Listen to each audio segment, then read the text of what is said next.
Hello, hello, hello, everybody. In this side of the woods, I am back at it again, at the Krispy Kreme, for the 12th time this week. Is me, Matthew Smart, Matthew's GameCube, Matthew's Shill Spot, whatever you want to call me. And it is officially June 5th. Today is the 1-year anniversary of the Switch 2, the most evil console ever made. And it is also the 1-year anniversary of Mario Kart World, the game that killed the franchise, killed Nintendo, and killed their soul. And I have a very special stream lined up for you guys today because not only are we going to be talking about all things related to the Switch 2, whether it be, the build-up to the console, the games themselves, just the hardware discourse surrounding it, while playing Mario Kart World with all of you, lovely folks. But I am also joined by a man who is, quite frankly, not only has kept many sane throughout the Switch 2 timeline, but is also, either the biggest Nintendo glazer or Nintendo hater, depending on who you talk to. And also the defeater of people on the line all around the world. Give it up for the best guy to ever be made, the Sir Musty. My man, how you doing? Oh, I'm doing fantastic, man, honestly. Little too much glaze in the intro, but you know what? I'm here for it. It's a special day today. The 1-year anniversary of the day everyone's grandma died. I'm so excited to be here. Thank you so much for having me on, Matthew. Of course. The other best guy ever made. He's saying that just to make me look good. The second we turn off stream, he's gonna let you all down. No worries. No, don't worry about that. I'll save the displeasantries for after. Of course. But no, don't worry about that. I'll save the displeasantries for after.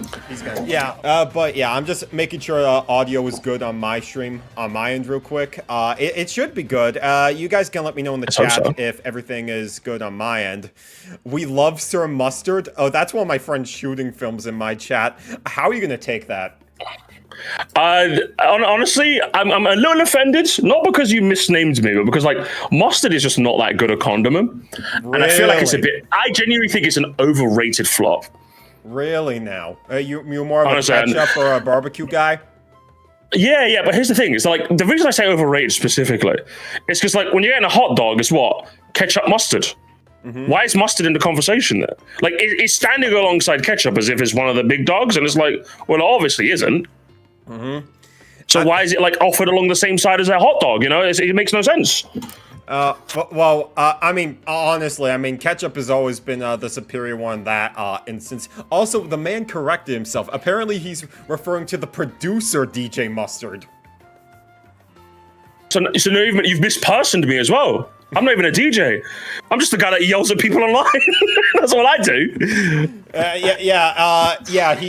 He roasts people online and is also a video game LARPer. I don't know what you're talking about. I play games, loads of them on the daily. Really? Name three. Name 3 games. Pong, Space Invader, and Tennis for Two. Pong, Space... Oh, man, you really are Unk. I don't know if we're going to be able to, talk properly about this. You seem like the type of guy that would get lost in Metroid Prime 4. James I just remember that. I can't believe you said that, I'm going to be honest. I don't think anyone's getting lost in it, except the time they fucking lost having collected all those goddamn gemeralds. I can't stand that bloody game. But I think we should save the hostilities for the overall conversation that we're to have, eh, Matthew? Oh, believe me, it's gonna be the conversation to unite the community, 100%.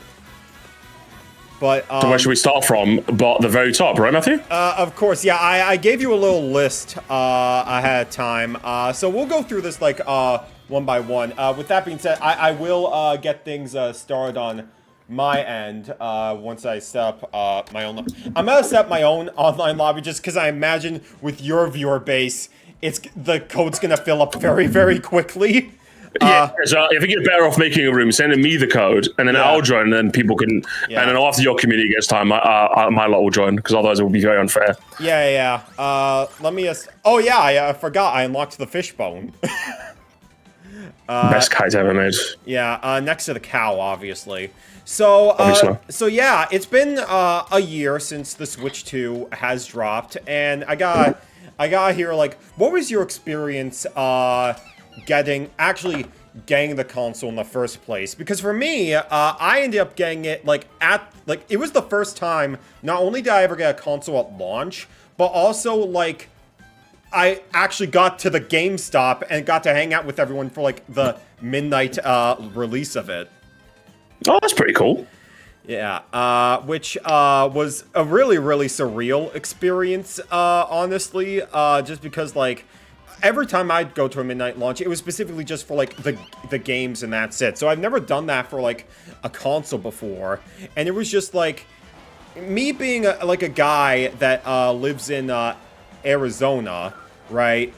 Like, okay, let me... Alright, I got the room code. I'll go ahead and put that in my chat, and then send it to you. Of course.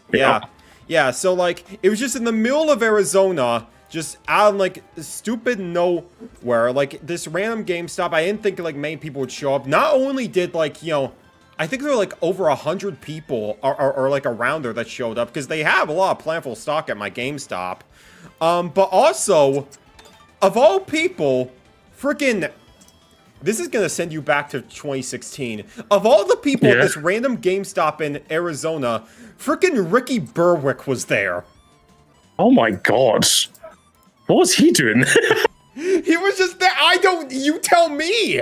Like, I think he might have just been visiting, like, at the time. Like, I don't know where he lives in particular, but just, like, you know, he was at the GameStop. He was streaming, too. So this was, like, live for his audience to see. That's kind of crazy, I'll be honest. I wasn't expecting that. There's a blast from the past. Fucking hell. Yeah, and it was, like, he was essentially trying to, like, bribe people to essentially... The goal was, like, okay, I'll pay you $60 if you let me take your place in line, right? Oh my god. So when he was like approaching me, right, I was just like, can we make it $80 so that I can afford Mario Kart World?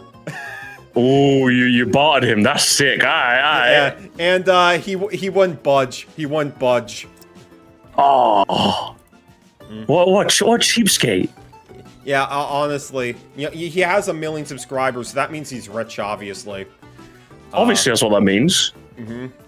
If he's a broke boy, just say so. I can't believe that. I think it's really funny that you say that, because this is the first console that I bought at launch as well. And I think just like in general, I think in Europe, like Nintendo just hasn't really got as much of a foothold, should we say?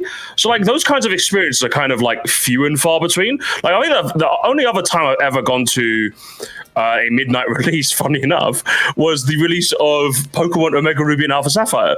And it was literally just, we're at like a game shop. It's literally called Game, by the way. And all it was like just 10 of us.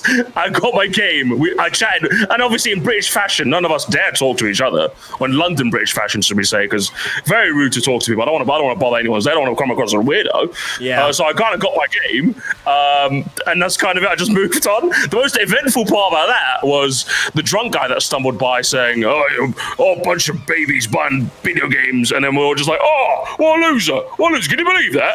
And then we all just looked at each other, yeah, what a loser, what a loser. And then we just went silent and stayed back in the line again. So whenever I see, like, I hear these experience, like specifically coming out of America, where you guys are like, oh, I had this experience with the Switch, I had this, or, oh, the Midnight was so cool and this and this and that. I'm just like, yeah, I don't know if we get any of that over here. That's for damn sure. I don't know about that. It just wouldn't happen. It's either your culture is more boring or more cultured. I don't know what to tell you. It's a mix of one or the other. But other than that, I ended up getting the Switch 2 online, basically. It was sold out, like, basically everywhere I went. So I had to get the deluxe bundle that came with the camera.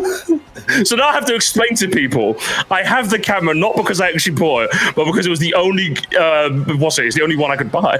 So it's very unfortunate. You poor thing, honestly. I know.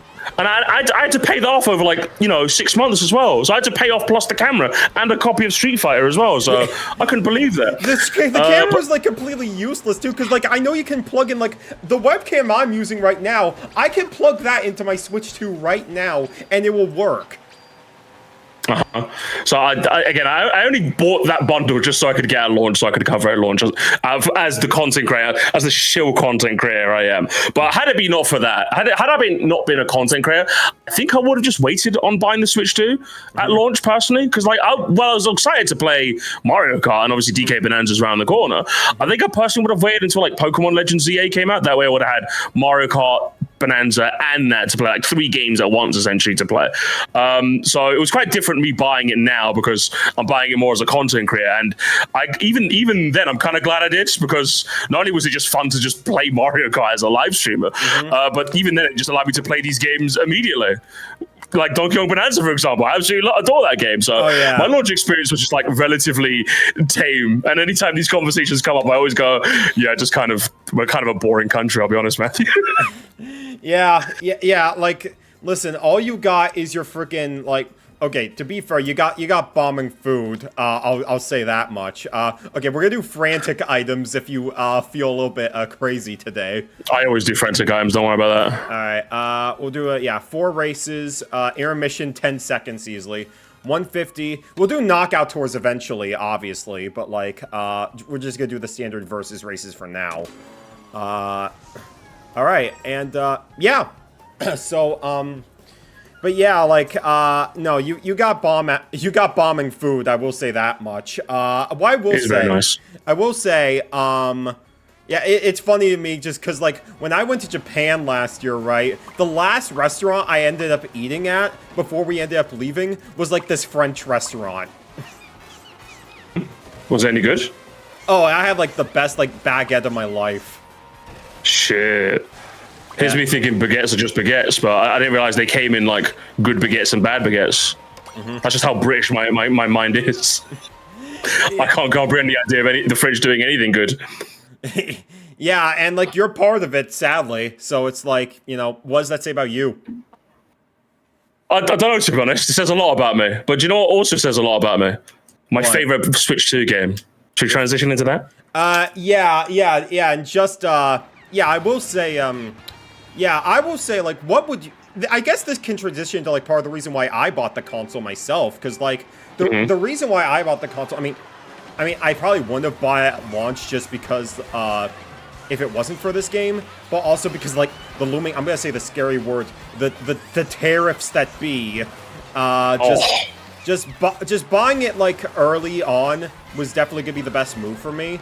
Just so I could avoid the dread price hike. But the reason why I ended up getting the Switch 2 as soon as I did is mainly just because I want to play Kirby Air Rider so badly, dude. You're a single issue gamer. Does it have Air Riders or not? Therefore, I'm going to buy it. Exactly. Literally, I'm just gonna be so real. If it wasn't for that game, I probably would not have a Switch 2 right now. I'm telling you now. Really? That much, yeah? Yeah, literally no. Because I know you never played the original game. I'm already choking. I'm in last place right now. But I grew up on Kirby Air Ride. I played that game so much with I played the City Trout mode with my brother so freaking much before honestly many of your community was even born. Sure. Yeah, because turn your angst status there a little bit. All right. Hey, the game came out in 2003. Okay, you got a lot of youngins in your community who don't know ball, who don't know the joy of a good city trial.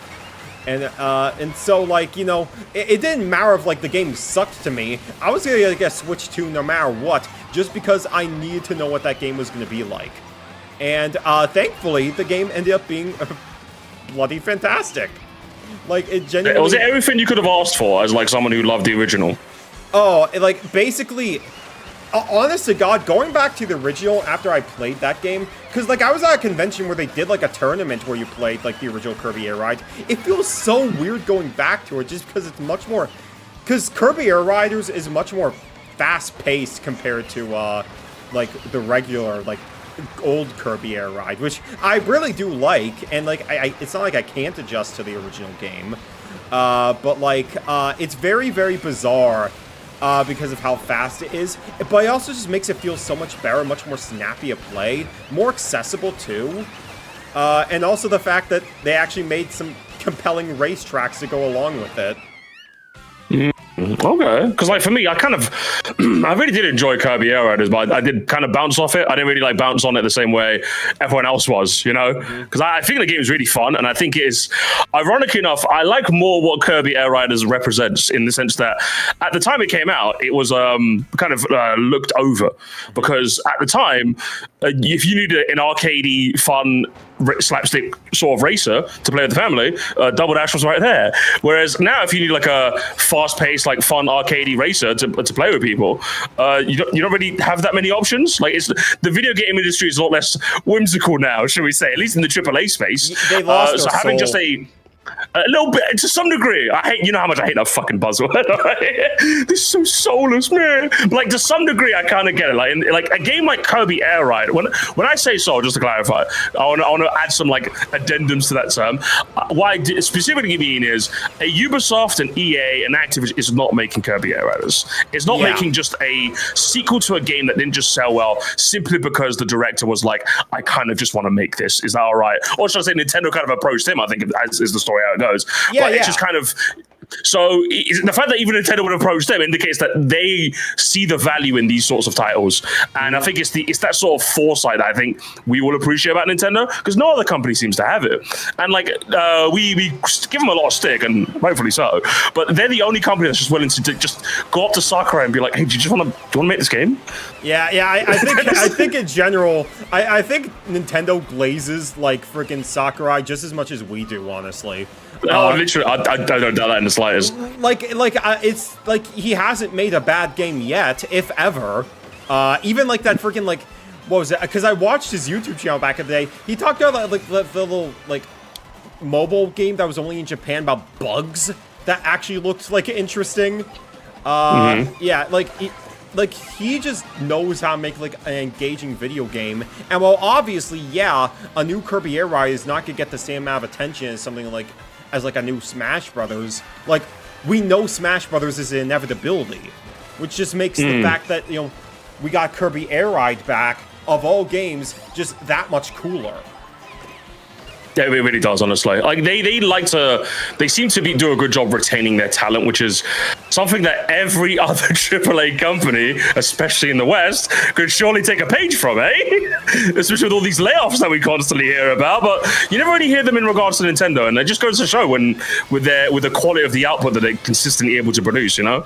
Yeah. But unfortunately, they don't have ray tracing like the PS5 does, and so. Kill me! I need my anisotropic filtering. No, please! I need my ray tracing shadows. I need my DLSS 5. Please, no! Nintendo, why?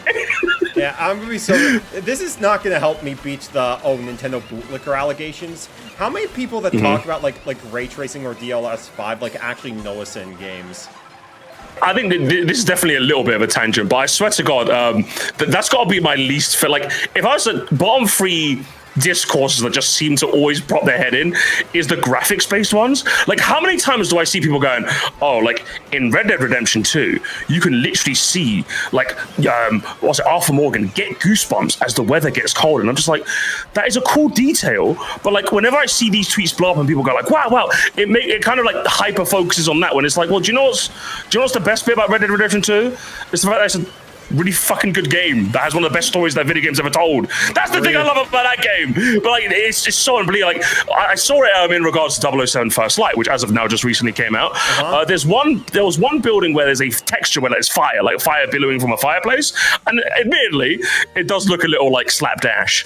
But like the amount of discourse around just that one fire texture, I'm just like, are we so for real right now? But it happens constantly. So I wouldn't be sure if like especially as like the fight for graphical fidelity is kind of hit a plateau, should we say, is that like a lot of the industry is trying their hardest at trying to still get those small refinements wherever possible, whereas Nintendo very early on just went, nah, how about we just like waggle a stick that seems like you're waggling a tennis racket? Wow. And they've just been on that kick like for the last 20 years, and I think it's panned out for them, and the fruits of their labor is games like Air Riders get to exist, eh?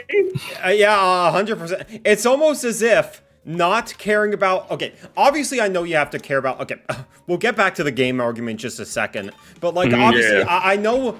Obviously, I do think it's important to, like, care about, like, sales numbers, like, a little bit if, like, you're running such a huge company and everything. I don't think people are going to put... I don't think they're going to put that much stock into friggin' Star Fox as a franchise, like, ever again if the next game ends up selling, like, what, 3 copies because it's, like, the worst game ever made. It's the next Knack. But at the end of the day, like, Man, the next industry plant franchise, I swear. Yeah, the fact that, they aren't so concerned about, like, building up so much graphics or building up, like, trying to build, like, a huge monetization platform with, like, microtransactions and, like, not saying, like, they never do that stuff, but it's much less common than, like, other companies, everything. The fact that they focus more so on making games look good enough to achieve, like, the quality that they're looking for in a game and manage to make them like so engaging and replayable regardless. I think that's what helps to make Nintendo as a company just, I don't know, just generally much more interesting than a lot of the other ones that just stick to the status quo. Oh, definitely. I think I saw someone say this, and while I do disagree, I could definitely understand where the sentiment comes from. But like during the state of play, someone was like, I didn't really remember too much of those games because like they're all just kind of realistic games, gritty settings, a lot of them very Japanese. So it's like it felt really hard to tell one game from another. Whereas I don't think that's a problem Nintendo has ever had. Like I don't think anyone in the world is ever mixing up Splatoon versus Rhythm Heaven versus like WarioWare versus Mario Kart versus like Legend of Zelda. It's just never happening. Whereas like I could see someone looking at State of Play and going like, I kind of like I think I saw a bunch of games there, but some of them didn't really stand out as much as they'd like, They've never had this problem and they're better off for it.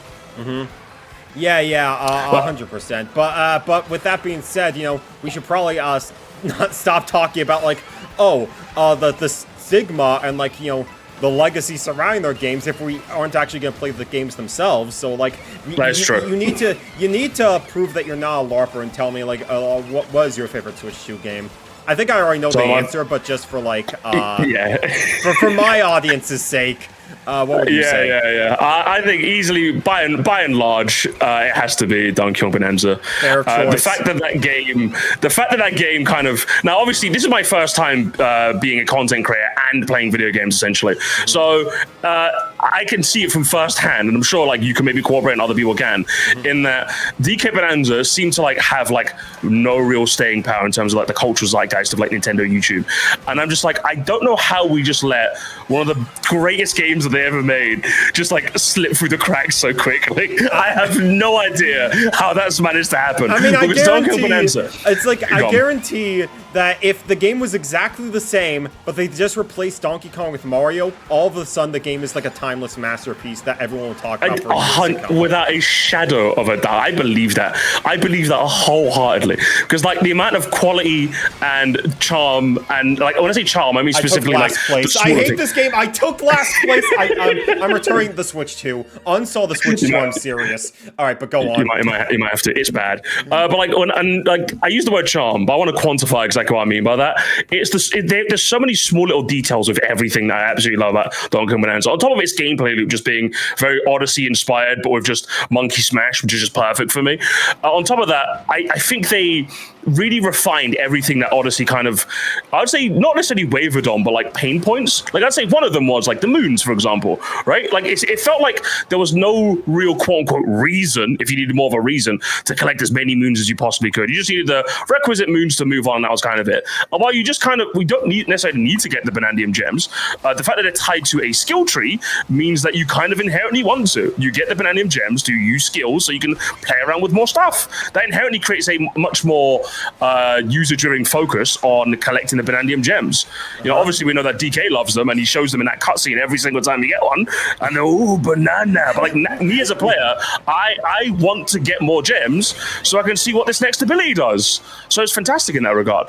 And the other thing that I think DK Bonanza absolutely perfected over Mario Odyssey was the story and the character chops, which is weird to think about in terms of a Nintendo EPD developed game. Yeah. But there's no way you're playing that game and you're telling me that, you know, the twists throughout, even the characterizations of like the Void Kong Gagala group, and even young Pauline at the end was actually fantastic to see. I think that the part I realized when the game was growing on me personally was the nighttime conversations you have with Pauline every single time you save. Oh, yeah. Because at first I'm just kind of like, all right, Pauline, go to bed. But then like I'm just like, I kind of want to see what she has to say, you know? And like I slowly realized that slowly but surely that I was kind of growing attached to this little munchkin. So then at the very end, when you know, obviously the whole idea is that she has to go home. So I don't think it's too much of a spoiler to say that she goes home, right? Yeah. Like that's the whole idea of the story. What? It becomes a what crazy, right? It becomes a bit of a tearjerker because you're like, next you're gonna tell me Snape killed Dumbledore. Oh, crazy work. For the one person reading Harry Potter, no apologies. But yeah, it was just like, it really hit me hard because I was like, oh, that's really sweet, honestly. And I'm glad I gave Pauline the chance to grow on me because I ended up really enjoying their little dynamic, you know? And in even the smaller parts of the game, I really appreciate too. In that, for example, when you change Bonanza forms, it's literally Pauline singing in real time. So if Pauline is ever interrupted in the world, she stops singing. It's just those small things that you don't get from any other company but Nintendo, you know? It's just everything from the top down was so meticulously crafted to such a fun-filled, charming experience that I'm honestly, it is a genuine shame that more people don't sing their game's praises. But hey, that means that I have to do everyone else's job for them. Yeah, well, hey, I'm right there with you, man. Like, for me, I think what makes that game just so engaging is just, like, the moveset, like, Donkey Kong has. It's just, call it brain rot or whatever, it's just fun to smash things. That's the other thing as well. I think if you're someone who bounced off of DK Bonanza and you're just like, I didn't really fuck with the gameplay loop, 100%. But, like, Monkey Smash was so much more compelling to me than, like, Plumber Platform. And I loved Odyssey as well, just to clarify. I really like Odyssey. Oh, yeah, but, like, Monkey Smash was just, like, way more, like, that's way more up my alley. Way more up my alley. So I love the Bonanza way more, I'd say. So yeah, honestly, genuinely fantastic game. Right at the top of the Switch 2's library as well. How'd they manage that? Yeah, totally. I mean, it was the first Nintendo game I ended up playing on the console. Genuinely, like because I didn't get Mario Kart World initially, just because like I'm a sucker. I get physical media, and I was just like, you know, I'm not paying $80 right now when I just got the console. So Donkey Kong Bonanza was like the first Nintendo game I played on the Switch 2. And yeah, it left a really strong first impression. It's like when I'm having fun in the opening tutorial area of the game, before I'm even like given like the missions just to explore with like the moveset, that is enough to show like you've given your game life. Yes. Yeah, like 100%. Like it's one of those games where it's just like just the act of moving around on top of like all the skills you gain from the skill tree, which honestly I feel like that's like Nintendo's response to like, oh, the too many moons argument that a lot of people use for Mario Odyssey. Because like, oh, what's the purpose of like, oh, getting all these moons, am I right? Oh boy, we're right next to each other, aren't we? Besties! Do I see you? Which character are you, brother? I'm the penguin. I'm the penguin. Oh, you're the penguin. Sorry, I just saw you pass me. Oh, I just see you next to me. Oh, there you are. Hey, what's up? Hey. Sick. Yeah, me and the homies on the way to the local barbecue. But like, yeah, no, literally, it's just, yeah, the act of like moving and like being able to like, yeah, I feel like with the amount of Banana Gems in the game, and like even if you could argue there are like too many of them, the fact that you are actively rewarded other than just bumping up the amount of like moons you have in the case of Odyssey, it generally feels like, not to say like I need to always scan awards just to collect stuff, because honestly just collecting moons in Mario Odyssey is really fun, but just like the fact that I'm given this reason to like become stronger, get better, and it doesn't feel, and yet despite that I don't feel limited even if I don't get anything at all, it just makes it all the more rewarding. it's like the perfect little like extra bonus because like I said, I think just collecting the moves was just fun in and of itself in Odyssey. But yeah, I could 100% see like, oh yeah, like I don't know, I don't really have. I think the one thing I said was that I could definitely see people going, why is it that I kick a rock and find a moon, but then I will do this whole like intricate sub area, but I also just get a moon, you know? Like I can see that being a bit like kind of like breaking like a bit there. I'm gonna get last again, aren't I? I hate you, Charlotte! I hate you, Charlotte! I hate you with every fiber of my being. I'm going to pelt you with rocks. Oh my god. That's what I want to. I apologize for absolutely nothing. My audience is brutal, and you know exactly firsthand what they're like. I actually hate this. Okay, no. I need to make it so that you do not share the code with anyone. I have to make it for my own sanity. And yeah, I'm not last. I'm not last in the rankings. I beat Yover. I beat the guy who's LARPing as Frying Pan Sam. Let's freaking go. Let's freaking go. Amazing. Huh? Yeah. I'm sorry, drama. Yeah, I actually hate Frying Pan Sam now. He disagreed with me on Sherbert Land in Mario Kart Double Dash, so. Yeah, okay, then I guess we'll find him then. Find him in real time. Yeah, no. Sick. No, I watched his Double Dash video since, like, I don't think you ever reacted to that one. Oh, did I not? I must have forgot to. Yeah, so I did the job for you on that one. Oh, shit. and it was just like, I had to corrupt him with, freaking, like, the Sherbert Land mind control on my end. Yeah, okay, I'm gonna close out this room and make a new one. I'll go for it. But yeah, so next up, I would say, if we want to actually talk about, like, you know, I think it's no secret to say that the Switch 2, in general, if we're speaking of LARPing, I guess, it's no secret that, you know, a lot of people prefer to talk about, the discourse on the Switch 2, or the fact that we need a big game for the Switch 2, rather than actually playing the games themselves, right? Yeah, and so, like, you know, obviously, since I know you're the Mr. People Online, right? Like, I need to know, like, you know, and obviously, since I know you just started, like, getting more serious about, like, the whole YouTubing thing ever since, like, you know, a little bit before the Switch 2, I think you were, like, because you were kind of got your big breakthrough in, like, the middle of the Booster Course Pass, right? So you're still, like, relatively newer to, like, a lot of, like, being a part of, like, the discourse in, like, a semi-popular feeling. How does it feel, like, being around, like, you know, seeing how people are responding to the Switch 2, how you feel like it's affected you or others, and just the general, like, vibe around the Switch 2? How are you feeling about it? I will say, firstly, as a whole, I would definitely say I should give the room code. My mistake. Okay. No, sorry. I'm just fixing my chat on my screen, so I'm just stalling personally. You're good. The chat on my screen is broken, but it's all good. I'll fix it later. I think as a whole, I will say it kind of leaves me in a bit of two minds, because I do think Nintendo, being as brazen as they possibly could to sell Mario Kart outside of the bundle at $80 is nothing short of absolutely abhorrent. So when all of this kind of like stems downstream from that, I can't in good conscience say that everyone's just being like silly and stupid and blah, blah, blah. But at the same time, I think it's fair to say a lot of the anger has been a bit misdirected. I know that's just kind of the nature of what ends up happening in online discourse, which is unfortunate. But I do feel like to some degree, Nintendo kind of brought on themselves. But it also kind of did this other thing of... It also kind of spawned this like cottage industry of people that wanted to constantly just going on Nintendo, to the point that it almost felt like if you were someone in the middle, a bit like me, where you acknowledge that Nintendo has made some unbelievable like missteps, but you also love their games, it almost feels like you can't look somewhere without seeing the war, so to speak, you know? And I can imagine it's nothing short of absolutely frustrating, because like it's all well and good me saying like, oh, the discourse is so cooked and everyone's kind of stupid. But in all honesty, this is kind of where I thrive. I've had a lot of fun discussing the discourse, whether it's like good, bad, or crazy. I love this. This is like my bread and butter. This is like so much in Call of Duty lobbies at 16, except it's 32 and I'm able to do this. You know, I'm not kidding. Like, I love this. I love like conversating and like getting, the Switch do this and the Switch do that, like playing like either the advocate for one side or the other. I love this sort of like as a person, I love this sort of environment. But like if you're just someone who genuinely loves like the console and like you understand that Nintendo's done a bit of like a fair share of horrible decisions, you're just sitting there like, where do I go to have a normal conversation?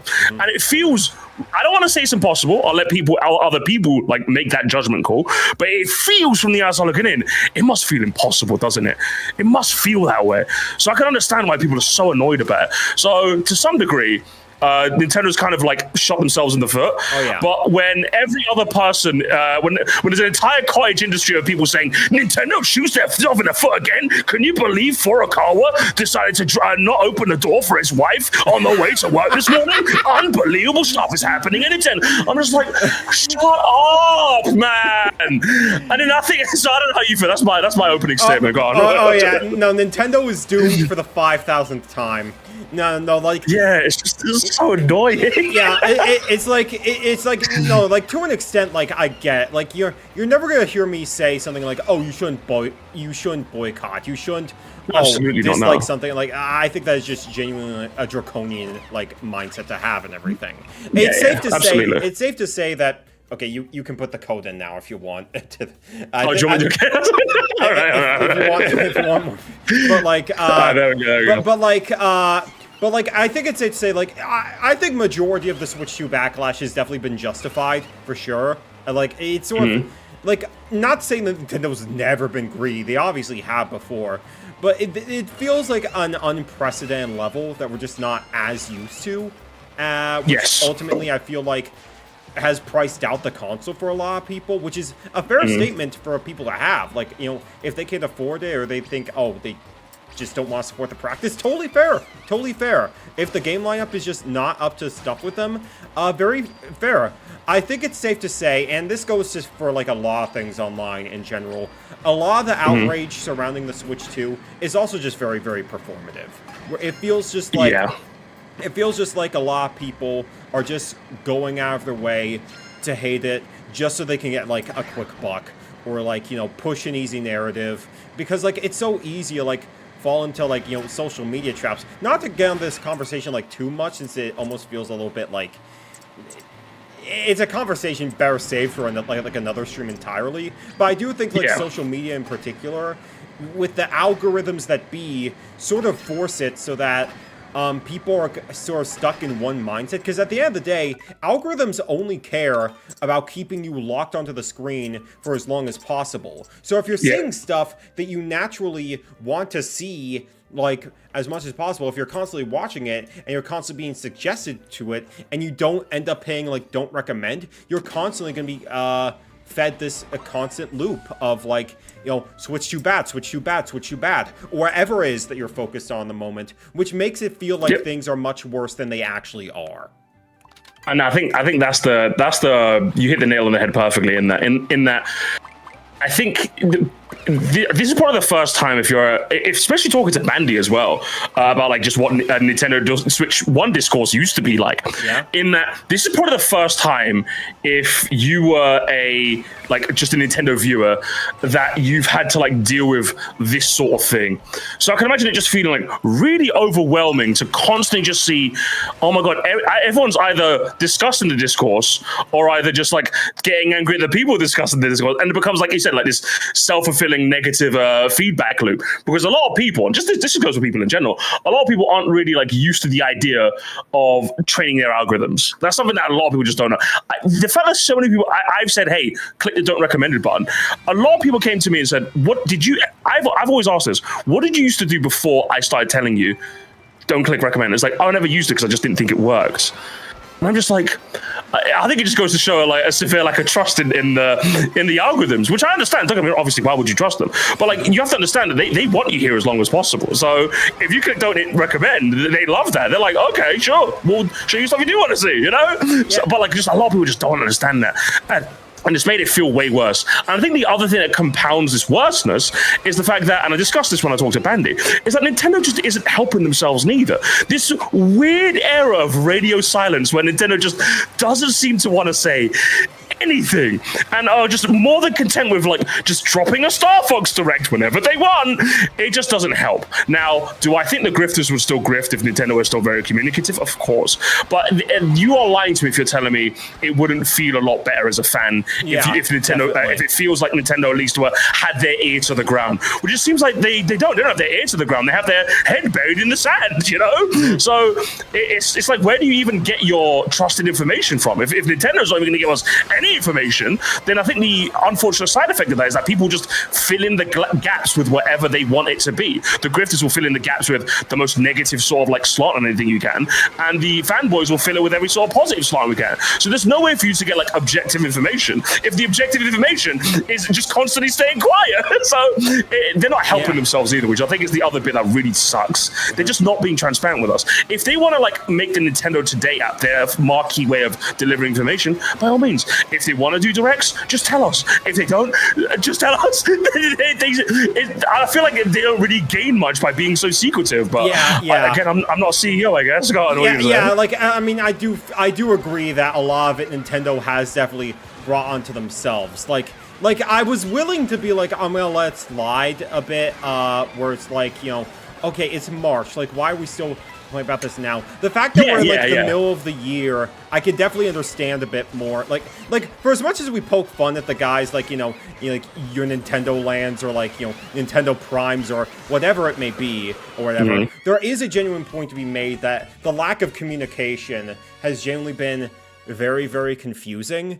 Yes. Like the fact that we didn't know about a lot of games for the longest time, and we still don't know a lot about like a number of games, like Fire Emblem Fortunes Wii, for example. It's just very, very strange. My problem has always been that they focus on like the fact that, oh, this game is not 3D Mario, therefore this is not what Nintendo needs. And I'm just like, are we really going to downplay amazing games, not because you personally don't like them, but because they're not what you personally want? That's what always messes with my mind. That also aspect doesn't help me. Not only Nintendo not communicating, but when they do release like really cool games, like it seems like you don't want to talk about. So it feels like there's like an equal amount of fault from like, I wouldn't say equal, but like it seems like wherever you look, someone is to blame. Nintendo's not telling us things, which kind of leaves everyone to just kind of like read between the lines, whichever lines there may be. And the people that you would think would be the ones to promote Nintendo, or at least be like an advocate for like Nintendo being not as bad as people say, they simply don't want to talk about they're too scared to talk about Fire Emblem because like, oh fine, I can't talk about that. Can't play an RPG. It has to be bing bing woohoo. So that those games never seem to get their due shining neither. So and then it just kind of, it doesn't really help, does it? When you're like, your Nintendo Land. Oh, Nintendo Land's gotten a bit better with it. He's been playing Fire Emblem recently. But when it seems like a game comes out and it's like, well, that's not the what about the next game though? Like I think the Nintendo community always had this problem to some degree where a direct will come out and they'll be like, okay, but what about the next direct though? But like in a time now where Nintendo don't seem to be telling us when it is, it comes across as even more annoying when people aren't just like living in the now, but living in a hypothetical future that we don't know if they're even going to have a Nintendo Direct. Who knows? Yeah. People are saying that there's one like rumored as of now for next week. Who knows if that's even going to be true? We just don't know yet. Yeah, I think that is part of the problem too. It's like I feel like hype culture, like in general, whether it be like directs in general. I'll probably make a video about this concept in general at some point. But just the idea of like hype culture in general, I think is really I fumbled that blunder on the wall. The Sky High Sunday. Actually, it happens to me all the time. It happens to me all the time. Don't you dare! Don't you dare! You better change this. You better finish your thought. Okay, you leave Sky Sunday alone. Okay, but no, I think just hype culture in general makes it so like people are just focused on getting like their next rush of dopamine instead of actually focusing on like what we have in front of us. It's like the idea of like, okay, I got Super Mario Odyssey. I'm really glad I got this game. I played it.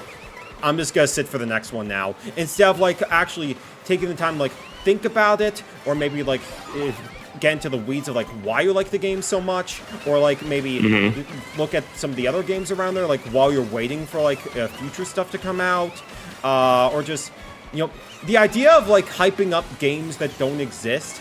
Well, I obviously understand, like, you know, there's nothing wrong with being excited about like a potential game in a vacuum, and I'll get to that topic eventually.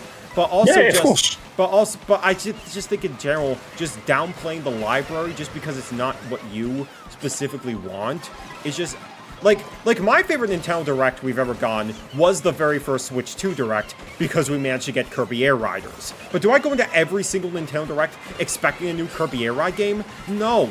Like, that is just incredibly and I think that pivots nicely into, I think it was in 2017, which was kind of such an unbelievable year. Believe me, I've heard about it. Nintendo Land mentions it in every fucking video. That in 2017 was such an unbelievable year for like first-party Nintendo stuff. And I feel like a lot of people are still holding Directs to that high. And it's like, it's been like nearly 10 years. Like, what are we doing here? I feel like, obviously, I feel like we should kind of all know, especially with how long the Direct format has been going on for, that a Nintendo Direct is good for you if you at least get that one or two thing you want. Like, my favorite Direct ever was the one they announced, Metroid Dread. So it's like my favorite game of all time. So of course I was going to like that. I can't believe that 2D Metroid was still going to be a thing. And then I saw that trailer and I'm just like, oh my God, I love Nintendo now. But a lot of people just go into it expecting it to be like Mario here, Zelda here. Like, other than like 2017, has that ever happened? Where they just like unleashed all their big guns in one Direct. Like, I'm just like, it's never happened. You're like pining for a reality that's just not real anymore. Nintendo aren't that company anymore. They're not like, they haven't got their backs to the wall courtesy of the Switch, the Wii U era being so terrible, you know? Yeah, and I think a lot of it comes down to, there's also like two main factors I think of that really, I think, sort of affected that sort of hype culture a little bit. Because one, the reason why I think so much hype was surrounding the Switch was because Nintendo was literally at their lowest point they ever were with how bad their reputation was with the Wii U. Not in terms of like the advertising, the quality of their games, and just like whatever. So the fact that Nintendo came out with a console that was appealing to everybody instead of a specific niche, but also like struck gold with like their game lineup at the time to have something that appeals to like every little person, it's gonna retroactively make the future look a little bit more bleak by comparison, even if the quality of their games is arguably the same. The second thing, which I lied, I actually have three things. The second one is just the matter of like the fact that the Switch was such a new thing, you know, your handheld console hybrid and everything, I think was just, you know, was such a new idea at the time. It made people just more excited by default just because, oh my gosh, this is actually so innovative. So the fact that the Switch 2 by comparison is much more iterative than innovative, it ultimately makes it feel like, oh, this is just kind of, this is less so, oh, such a big moment for Nintendo, but more so just more of the same, which to an extent, like, is fine. Like, that's what all I wanted out of the Switch 2, but I can understand to an extent, like, if you wanted that, like, new big thing, like, to just change it up a little bit, it might seem, like, pretty underwhelming by comparison, because it's just like, oh yeah, I have the Switch 2. Now what? Yeah, and I think this is like arguably the first time, like at least in my lifetime, maybe like I can't speak to like consoles that came out before my time, but this is like the first time where a console has genuinely felt like iterative. Like, I don't think you describe N64 to GameCube as iterative. I don't think you describe GameCube to Wii as that. Wii to Wii U, maybe you do, but like even then I wouldn't. But Switch to you definitely describe that as an iterative upgrade. Like, it's basically an iPhone upgrade. So I think like people, maybe it could also have been like people's expectations were still thinking, oh, like when's this gonna be a new big blowout console? It's gonna be just like how all the other consoles went. It's like, no, this is like an entirely, like, it's just more of the same. Where like maintaining the status quo, so to speak. Which again, I think I even said this in a playthrough of Galaxy 2 I did in 2023. I just wanted more of the same, and I got more of the same. But it's a shame that Nintendo decided they don't want to be more of the same. They just want to be a bit weird and quirky. Yeah. Yeah, I definitely think that plays a part too. But I also just think in general, like, people are just so focused on that, just trying to get like a feeling that they cannot get anymore. I wish this was something I brought up in my Nintendo YouTubers video, just because like, because I know like Nintendo Land was talking about, oh, I just think that's something that we need again, that special feeling of like 2017. The thing I wish I said instead of what I actually said, which was just like, oh, you just need to like search for that special feeling again. I wish I said, oh, that special feeling of being closer to your 20s than your 30s. Yeah, because that's the other thing as well, is that like how many of these like commentators on the internet are like pushing their 30s now, where life just isn't as exciting as it used to be, you know? Not to say, listen, I'm 32, I'm loving life, don't get me wrong, but it is that life is a lot more iterative. So when you get an iterative console to match, it feels a bit like, no, I was hoping for like a big game, man. No, it's like, no, like that's just life, isn't it? Oh my gosh, Dylan ran over me. I'm about to get last again. Oh, okay, it's not last. It was like 22nd, but still. I think I have to. I think I'm preconditioned to hate Toadette now. Because Charlotte I've always hated it, honestly. Me, and she plays Toadette, so there's that. But like, but yeah, I've always hated it. Just to quickly add into what I think Empathetic Gamer on my chat said, like, no one just wants to play games anymore. And like, I think with the rise of like the video, I've been seeing quite a few videos that pop up on my recommended every now and again saying like, do people even play games? that sentiment now, and like that sentiment's on the rise as well, because you would swear with all these conversations happening that no one is playing games ever, and it's like it certainly feels that way. Yeah. I can imagine, you know, that it certainly feels that way. But and just to briefly add, like, it certainly feels that way on the internet. But what also doesn't help is that, and I think DK Bonanza once again is the poster child of this, is that people are just like, there's not as much of an audience for just watching video games as much as there used to be. There just really isn't. Like, I think the Nintendo Land said that like when he made DK Bonanza, like when DK Bonanza videos and he was making videos about that, there just wasn't as much of an audience for it. Which obviously, again, the audience wants to watch what they want to watch. Yeah. But even from my own personal experience, whenever like I make a gaming related video, and this was even before like I became like really in the weeds of this sort of thing, so you could say even before I gained an audience for this sort of thing, it just doesn't get nearly as much attention, which obviously I'm fine with, but that's just how it is. Like, there isn't as much of an audience for people just playing games now, you know? All right. Yeah, no, totally. It's just, I feel like in general, I also just think it's a matter of like people like growing up, because like obviously we can't speak from experience. Like we're knee deep into like the weeds of all this stuff. But like I think in general, like a lot of people, you know, especially younger people, just tend to watch stuff or surrounding video games, especially like because a lot of people like, you know, video games is just like a social thing in general.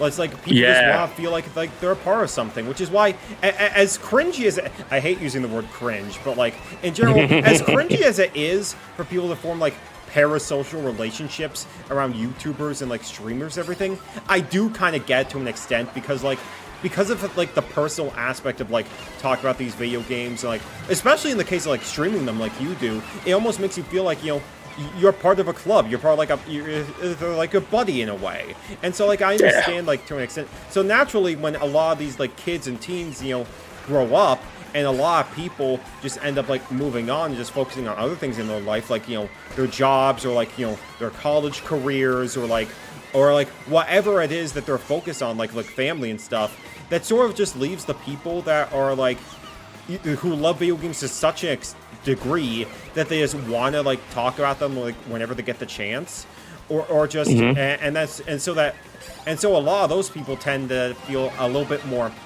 from my experience anyway, they tend to be like a little bit more cynical by comparison than like your average, like, you know, your kid or like your teen just wanting to watch like the funny, silly video game stuff. So like unless you're like someone is able to like get like the child audience all the time, whether like, you know, you're streaming like all the trendy like games that everyone plays, like your Minecrafts, your like Fortnites and Roblox and stuff, compared to like the much smaller pool of like, you know, obviously, you know, it'd be far be it from me to claim like Mario Kart is like a niche game, but because it's like only on like a singular platform, you're obviously not going to get as much attention to that by comparison, especially when a lot of people, and this is something a lot of people talk about too, the fact that a lot of people are not sold on the Switch 2, which then again, if you're making videos about the Switch 2, that shouldn't matter as much to you, since the console is still selling really well regardless.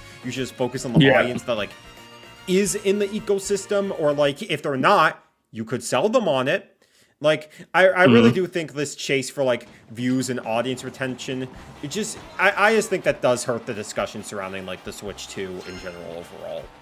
Yeah, I think it does because like people are like much more fixated on their next high instead of like making what ideally it feels weird to say, but ideally what's like better for the ecosystem. It feels weird to say to someone, hey, like you should still make videos on games even if they don't get as much of a reach because it just does a market good for both yourself and everyone around you. How do you convince someone that's the case? Like, do you even, how do you?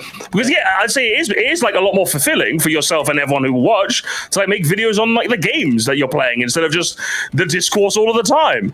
But it just doesn't pan out that way, does it? Like people are much more reticent to do that sort of thing. Yeah. Okay. On a side note, yeah, if you played in the last room, let other people join in. Okay. But yeah, just in general, it just, yeah, I feel like that's just, yeah, I just think algorithm poisoning definitely doesn't help with like how people in general are just consuming stuff about the Switch 2 in general, whether it be, the endless hype or the endless outrage, which is why I feel like a channel like yours, or even like, I might glaze myself here a little bit, I just think it's really refreshing when you have guys like us who just want to just have a normal talk about the console. Because at the end of the day, while you may be right, like the Nintendo was like super greedy, or like Nintendo's just lack of communication is very weird, it feels like a boring conversation at this point. It's like a solved conversation.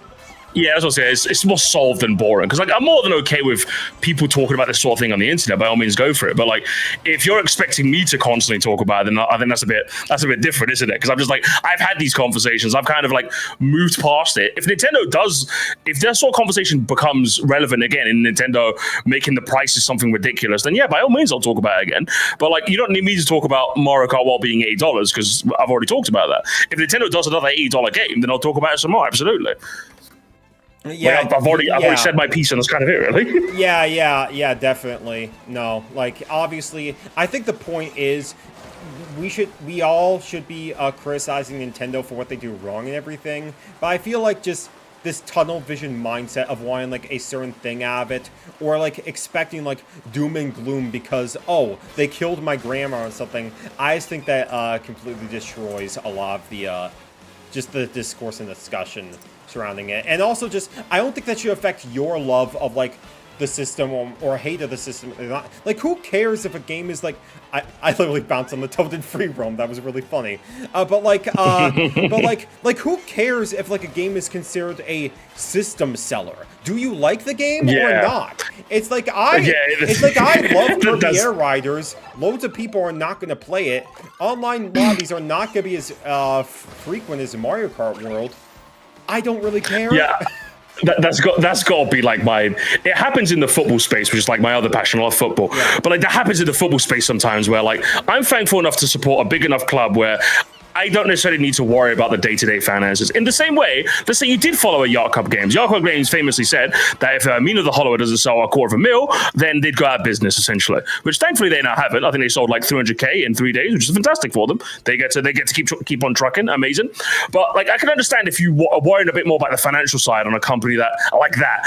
But when you're talking about like Nintendo, it's like they'll be fine. What kind of conversations are we? What kind of fruitful discussions are we really going to have it? Nice. What kind of fruitful discussions are we really going to have here, really? When you say the Switch 2 needs a system seller, for who? So you can justify the fact that you support a company still for babies? Like, I don't know what you mean. Like whose ego are you trying to stroke here? Like, exactly. What's the end point of that discussion? It's like you're never on my mother's life. You're never going to see me try to justify me liking like a console or a game to like anyone. If people are mad at me, people are mad at me. I can't really change that. I am whatever you say I am. It's what Eminem said like way back in the day. But like at the end of the day, it should never matter as to what you hold to your heart. Also, you can share the code with everyone now. Go for it. But like I think we're gonna do team games this time. Oh, sure. But yeah, I just think in general, I'm making the pledge to stop evoking Nintendo's business strategy in videos. Fair enough was the what? Fair enough. Because like at the end of the day, like the focus, like at the end of the day, we're here to play video games, man. We're not in the stock market. If you are, then like tell me, let me know. I'll apologize. But at the end of the day, like we're here just, oh gosh, Nintendo joined. I can't believe it. I'm telling you, he has a Switch. He's lying to us the whole time. He's lying to us the whole time. But yeah, it feels like I saw someone in the chat say it earlier, which is quite sweet actually. But someone said it feels like this channel kind of reminded me how to have fun again. I think that's what it's all about. In the end of the day, I think a lot of people like when you see a lot of these conversations around their finances or what's their strategy or what's all this. I think it's really fun to theorize. Don't get me wrong. Oh yeah, like totally. I think it's kind of fun to talk about and theorize. Don't get me wrong. But like in the end of the day, like I'm still addicted to Rematch. I recently like finished. I started playing Gravity Circuit like now. What's it? I really want to get like 007 First Light. I'm just waiting for Argos to have it back in stock again. Like at the end of it, like when I have these conversations at the end of the day, like I'm gaming, I'm playing games. You know. That's like, and that's ultimately, if anybody here like should leave with one message, is that these conversations are fun to have. Don't get me wrong, but like at the end of the day, you should still be playing games, and that's why every single time when I start a stream, I always open it with it. Yeah, what have you guys been playing? Because like at the end of the day, we're all gamers. You know, we want to play games. Yeah, which I guess on that note, yeah, what have you been playing recently? Right, yeah. I kind of I started playing Rematch last year, but then I kind of bounced off it. Now I bounced right back on it again, and I've been playing that constantly. It's essentially a football game, but unlike your FIFAs or like anything like that, you're controlling like one player, and it's a bit more, I'd say, like Rocket League inspired in the sense that there's a lot of buttons to like essentially do every command. You know, like with Rocket League, you get like jumps, you get like air jumps, you get like air rolls. Like there's a lot of techniques like to really make Rocket League as like this really techie game. Same with Rematch as well. You know, there's a lot of like different buttons to kind of augment the game to kind of trick out your opponents and do skills and shoot exactly where you want the ball to go.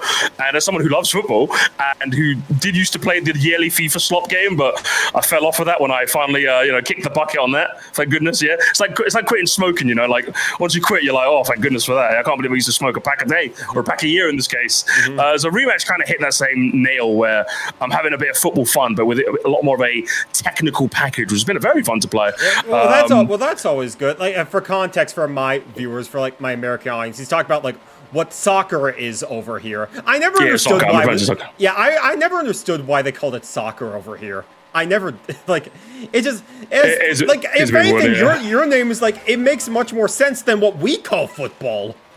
It is one of those like anachronisms of the English language that I'll never be able to pass away. But that's just what makes the language so strange. But I've been playing Rematch has basically been like on my mind. Other than that, I played Wolfenstein: The Old Bloods. Funnily enough, because years ago I played Wolfenstein: The New Order, which was kind of like a modern retelling of Wolfenstein. Essentially, it's kind of like the whole idea is what if the Nazis won World War II and like with these like insane technological innovations they made, you're just one like pissed off American trying to do his best, BJ Vlaskovitz, and it was a lot of fun, that game. But they had like a prequel expansion released called Wolfenstein: The Old Blood. I never got around to playing that at the time, but I saw it for like £3 on the PlayStation Store, so I'm just like, I'm kind of tempted. I'm like, okay, I'm moving you off of my team. I can't have you on my team. I'm on Nintendo's side now. Oh hell yeah, that's perfect. So yeah, I've been playing Wolfenstein: The Old Bloods, and other than that, those are like the two games I've been playing, single player, multiplayer wise. Other than that, I'm planning to play 007: The First Light, so I'm excited to play that when I finally get around to it. What about yourself? Yeah, well, it's funny you mention like when I'm talking about like the Switch 2 in particular. It's funny how you mentioned like a Nazi game in particular, because like to prove that I actually do play like third-party games. Last night I actually started Indiana Jones and the Great Circle. Oh my god, who'd have thought that would have been an actually apt segue? We're both killing Nazis, eh? Yeah, no, literally. That's pretty funny, actually. So yeah, how have you found that game? I heard that game was good. Yeah, I played about like an hour and a half of it so far, so obviously I don't have like the strongest opinion on the game. And like, it is sort of like a lot of your typical AAA fare, you're seeing like mission structure and everything, how like the stories land out. But like as someone who did watch like Indiana Jones before, I would say like if you're an Indiana Jones fan, like I think there's a really solid adaptation of like the story, because it is an original story like set in between like the movie trilogy and everything, and it feels like it slips like right in terms of like because in terms of like the structure of like how it's paced and everything, like the plot, and just it doesn't feel like overly performed. It still feels like, oh, you could actually believe this fits into the Indiana Jones lore, arguably more than something like the Dial of Destiny or something like that. And just in general, like the combat, it is really simple. Like it is just a lot of just punching dudes and freaking like using the whip and everything. But it does make it like, you know, they do make it satisfying. Like, it's always morally correct to punch Nazis, I'll tell you that. But like... Oh, hell yeah. Yeah, but like, friggin'... But also just, you know, traversal is just fun with, like, climbing around and, like, the whip and everything. You could argue it's a bit disappointing that the game is, like, in first person, because you can imagine for, like, an Indiana Jones game, you want to see, like, Indiana Jones for as much as possible, but you do see him enough, like, during, like, you know, climbing sections and, like, during cutscenes, that it manages to work out pretty well. Okay. Because, yeah, it feels like someone said it's, like, definitely Uncharted inspired, which is quite ironic, because Uncharted is inspired by Indiana Jones and those sorts of games. So I've always been quite interested to play, because I've always loved the Uncharted style of, like, gameplay and storytelling. So... I'm kind of curious to give it a try when I eventually get around to that. Yeah, no, and the Switch 2 version runs, like, really well. It does run at 30 frames per second, but I didn't notice, like, I'm not Digital Foundry, obviously, but, like, I know, but, like, I didn't notice any, like, frame pacing issues. I didn't really notice any, like, frame drops or anything. It runs pretty smoothly, all things considered, and, like, funnily enough, it's the only physical version of the game that not only does not use a game key card, it's all in the cartridge, but it's the only physical version that does have all the data. You have to connect online on the PS5 and Xbox to download the whole game. Crazy how that works, huh? I think isn't that a lovely segue, eh? To the other thing that we wanted to talk about. Oh yeah, you know. Okay, I am curious because like, like, how do you feel about like just, you know, games like being on physical media? Because for me, I've always been like a champion of that entirely. Like, not say like I'm not like ride or die physical. Obviously, I would say half of my library is digital, but whenever I can get the opportunity, Nintendo won. Yeah, he was actually right the entire time. He was actually right the entire time. I can't believe you sold out to the Dean. I can't hey, listen. He was actually right about the Switch 2 the entire time. He bought Mario Kart Wii World just to dunk on it specifically. But like, yeah, no, for me, like, you know, I've always just been a champion of like, you know, physical media being like, you know, important, not only in the sake of like preservation, but just for like the collection aspect, displaying some of your favorite games on like a shelf and everything. How are you feeling about it? I think I'm kind of a bit the same as you, in the sense that like I'm kind of like, I'm not a ride or die physical Andy, but I'll get physical if I can. But like, if I really want to play the game and I can't wait, I'll just get digitally.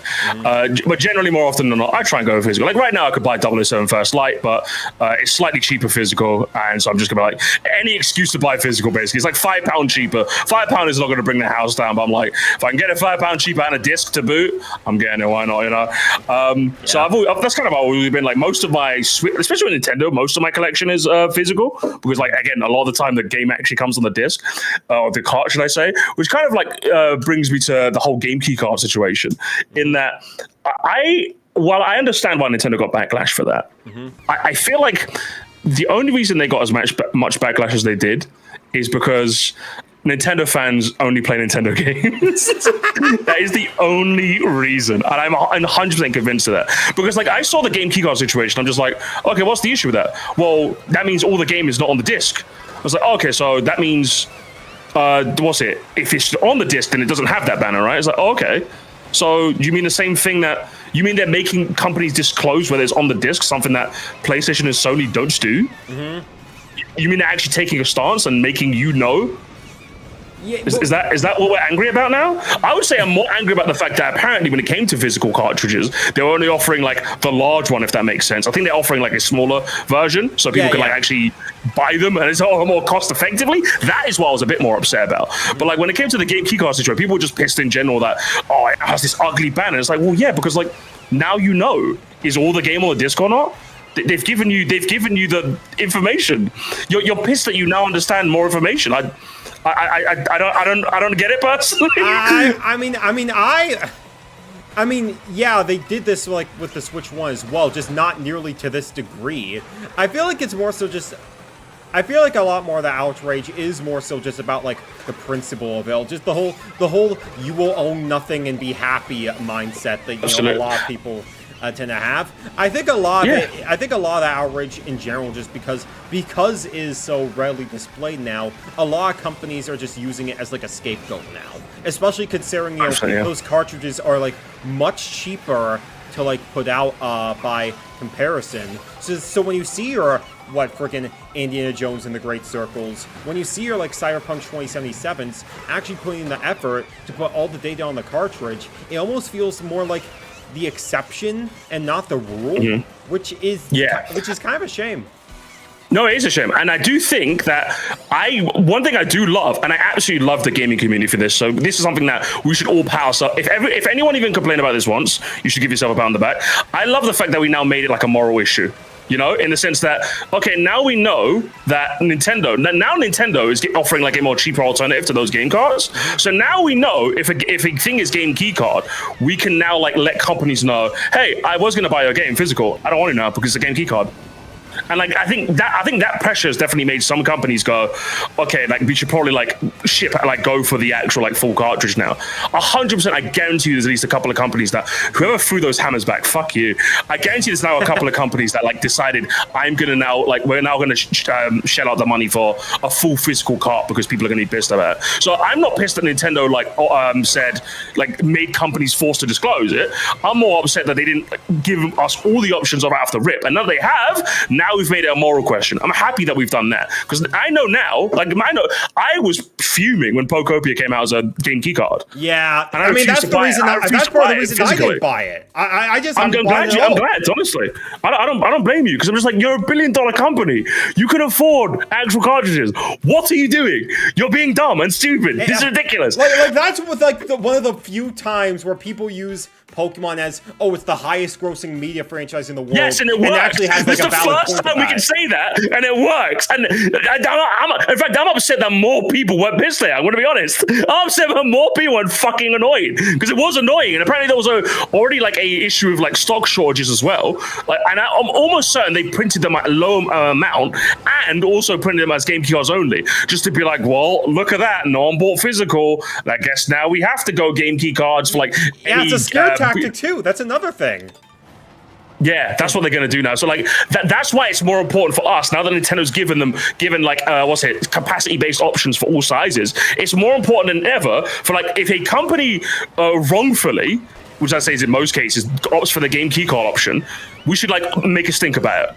100% we should make a stink about it because it works. I guarantee you it works. We should absolutely do that. So I think people are pissed at the situation in the wrong direction, but I'm glad that it's turned out to be a bit more power to the people as a whole. Yeah. And I think as B-Wits just said, just to finish up, he said that like it's better than the code in the box because at least it enables people to sell games, which I know in the UK especially we have CEX, which is like a big market for selling games. That's only the only thing I will give him for that. But if anything, I'm more so upset that you of all people bought Pokopia anyway because you refused to play the real-life simulation game in Animal Crossing. I think for me it was more so I'm curious to give this game a try. It hit the Pokemon community like cracks. I'm just like, all right, let's see what it's all about. If that game just came and went, I wouldn't have bought it. No. It had so much hype surrounding it. I'm just like, I had to, Matthew. I'm sorry. All right, I betrayed you. I know. That's what Gara should be angry at you about. If anything, if someone's writing like controversies and criticisms for Sam Musty, that should definitely be at the top of the list because I did say I wasn't gonna get it, but so many people kept talking about it. I'm just like, you know what? I kind of want to see what it's like for my own two eyes. Like I'm sure the game is good. I am like interested in it, but just like the fact that it's pretty good, yeah. It's like I don't want to buy it physically because it's on a game key card. I also don't want to pay digital like $70 for a digital game. Yeah, I don't blame you for that neither. Yeah. So it's the worst of both worlds. I guarantee they low printed it so that people wouldn't be able to get a second hand, and then just so they can make sure they get all the money they can. That greedy little $1 billion company, they greedy little bastards. Yeah. The $1 billion company is greedy. On a side note, fork found in kitchen. Oh, what? In kitchen? I could have sworn. Is Fork okay? He said he wouldn't go back there. Not after what happened. No. Not after the situation was crazy, Matthew. No way. Yeah, no. Him and Spoon had a bit of a falling out. Oof. Who got knife in the divorce? Oh man. Oh yeah. Okay. The fork is on the weekdays. Spoon is on the weekends. Got it. I'm hoping they work things out because honestly, I think Mr. and Mrs. Cutlery like had a good thing going. Unfortunately, yeah. It was what it was. Yeah. You can't enjoy a good cup of yogurt in peace anymore. I hate to say it. It's just actually ridiculous. That's why Go-Go ended up taking the world by storm. Like, people were just like, I want my yogurt, but these fucking spoons, man, they just demand so much from us. They're always complaining about their exes. It's ridiculous, honestly. Absolutely ridiculous. I don't think I've had Go-Gurt, funny enough. Maybe like once or twice, but that's it. Neither have I, in all fairness. I just think the concept of, I need yogurt, but like, I can't sit down with a spoon, is just really funny to me. Hey, Jimmy, give me a nice old, like, strawberry yogurt, and hold the cup. Hold the cup. Yeah, and hold the silverware. Hey, Jimmy, give me a yogurt with nothing. Nothing? It's just a weird concept that I've always thought was really funny, and could only have come out that godforsaken island that we call America, all the way off in his own little corner. That is one of the things us Y2K people had right. We lost something when they don't make that stuff anymore. It's crazy, isn't it? Yeah, but yeah, like in terms of like, but yeah, like in general, like what would you say if we're continuing to talk about like just the nature of like these games in general? Like, what would you say, like in terms of like hyping up games that don't exist? I want to know specifically, what would you say is like one game that you would really want on the Switch 2 that just, it just doesn't exist yet? Like, whether it be like Super Mario Titans or anything in between. I'm genuinely really excited to see what they do with Metroid next. Ooh. Be it Metroid Prime 5 or next 2D Metroid. Either one could be really exciting for me, in the sense that Metroid Prime 4 has obviously had a very tumultuous development, to put it mildly, right? So if Metroid Prime 5 does come out, I'm assuming that they'll just be like, okay, Retro, we're not going to try any funny stuff. You guys make it from the ground up this time. In which case, I'm very excited to play another Retro game in the modern day of Metroid. And if it's 2D, that's even more exciting, because I think the director of like Metroid Dread said that Dread is the ending of the classic 2D Metroid timeline. So I'm curious to see, what do they do with the story now? You know, where do they take the story of like Metroid? Because like Metroid, like Samus being a bounty hunter, you could take the story almost anywhere. That's what makes it so exciting. So I'm just like, where's the lore going to go now? You know, how are they going to reset from it? Will they renege on that and actually like keep it part of the same timeline? Like, who knows? So like that just makes it, and plus with the gameplay chops that Dread had, Metroid in Switch 2, other than Prime 4, unfortunately, is going to be something I'm very much looking forward to. What about yourself? Yeah, well, for me, I guess when we're talking about like Metroid, I definitely don't have much I can really say about it. Okay, I'm not gonna be like the freaking Scott video where it's just like, oh, I've never played Metroid. That's not true for me. I've never beat Metroid. I will say that. Which one did you play that you didn't beat? Okay, I played a little bit of NES. I played a little bit of Super Metroid. I did start Metroid Prime on my way to see Scott at the Wazzies, actually. Interesting, okay. Yeah, that was one I still need to beat. And I played the demo for Metroid Dread before I gave up because I was just so lost on like what to do, and it was Brother, that's crazy. Getting lost in Dread, yeah, that's crazy work. It was either that or I had a skill issue. I don't remember specifically. I would say Dread does a very, very good job at telegraphing where it needs to go. So it's very funny to hear that. If you told me you got lost in like Super Metroid or like a Zero Mission or something, I'd be like, okay, that's a bit more understandable. That game, there's some, could sometimes be a bit obtuse, but Dread, I'll be honest with you, I'm kind of looking at you funny. I'll be honest. I'm looking at you a little funny. Wizard what's calling me a casual in the chat. You're not wrong, but I hate you anyway. I'm be honest.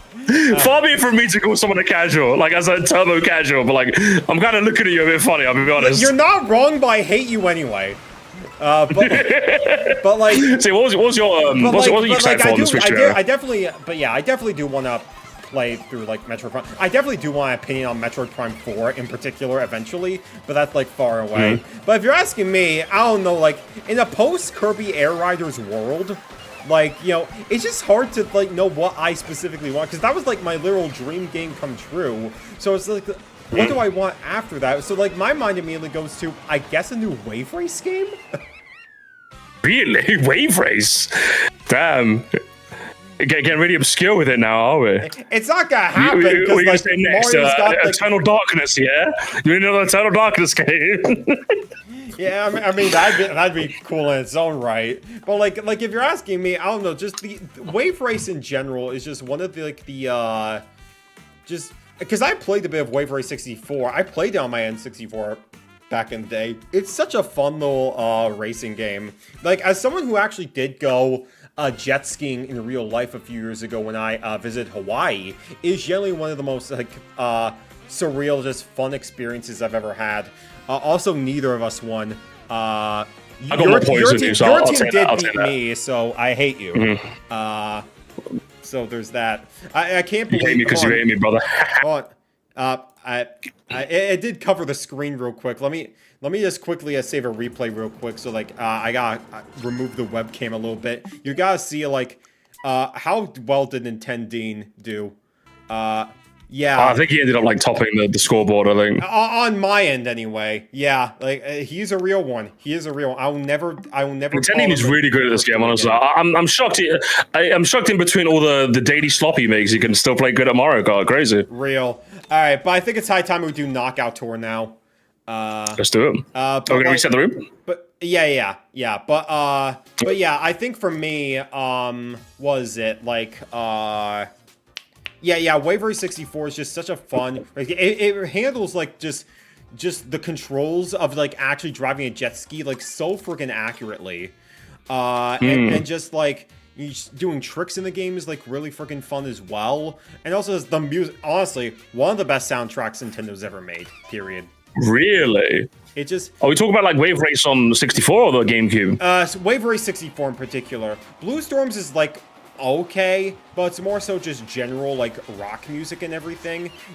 Wave Race 64 is just such feel good, just feel good, like, you know, arcade like tunes and everything. It's on Nintendo Music and it's on PC, so it's like you gotta freaking check out at some point. I might have to. You might have convinced me. I don't know. Yeah, no, like you have it on that, so it's perfect for the summertime as well. Seems very interesting, actually. Yeah, no, I highly recommend that game. It's so good. It's so, if we're talking like underrated Nintendo games on like what, the Nintendo 64, Wave Race 64 is definitely one of them.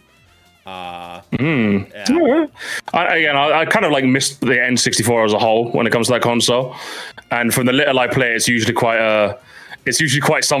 aged. So I definitely need to get around to playing that. Some of the games I missed on there. Yeah. I mean, me personally on my streams right now, I'm finally playing Ocarina of Time for the first time. Ooh, how you finding that?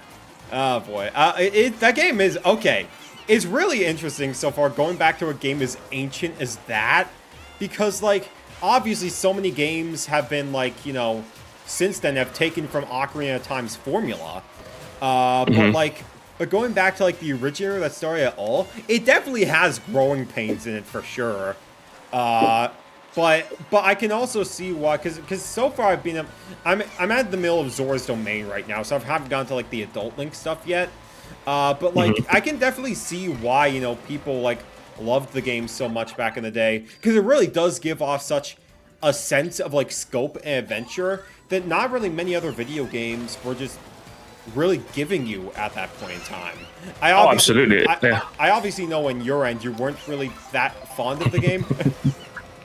I like to slaughter it for a bit of fun. I do understand that, like, at the time it came out, if you're a kid playing Ocarina of Time for the first time on the N64, on the cusp of like 3D technology when it came to gaming, that must have felt amazing to you. But unfortunately, my reality was I bought an overpriced Nintendo 3DS with an overhyped game, and I played it and I thought it was pretty okay. So my experience, results may vary depending on the experience, you know? Yeah, I mean, I get that to an extent, but like for me, it's just like, as someone who is trying to like get more into like the Zelda series in general, just going back to the originator that started it all with like really tightly designed. Okay, I do admit, some puzzles did stump me quite a bit so far, to the point where it's just like, oh, I've had a couple of dorks in my chat trying to backseat me, even with like some of the most plainly. It got to a point where like during one of the streams, some people were like just posting like the most blatantly obvious information, like by pressing the R button, you can use the R button. You're getting focus emmed. Yeah, it was just like focus em. If you press the R button, you can aim your attacks. C targeting enables you to guide a target to make sure you know you land your shot.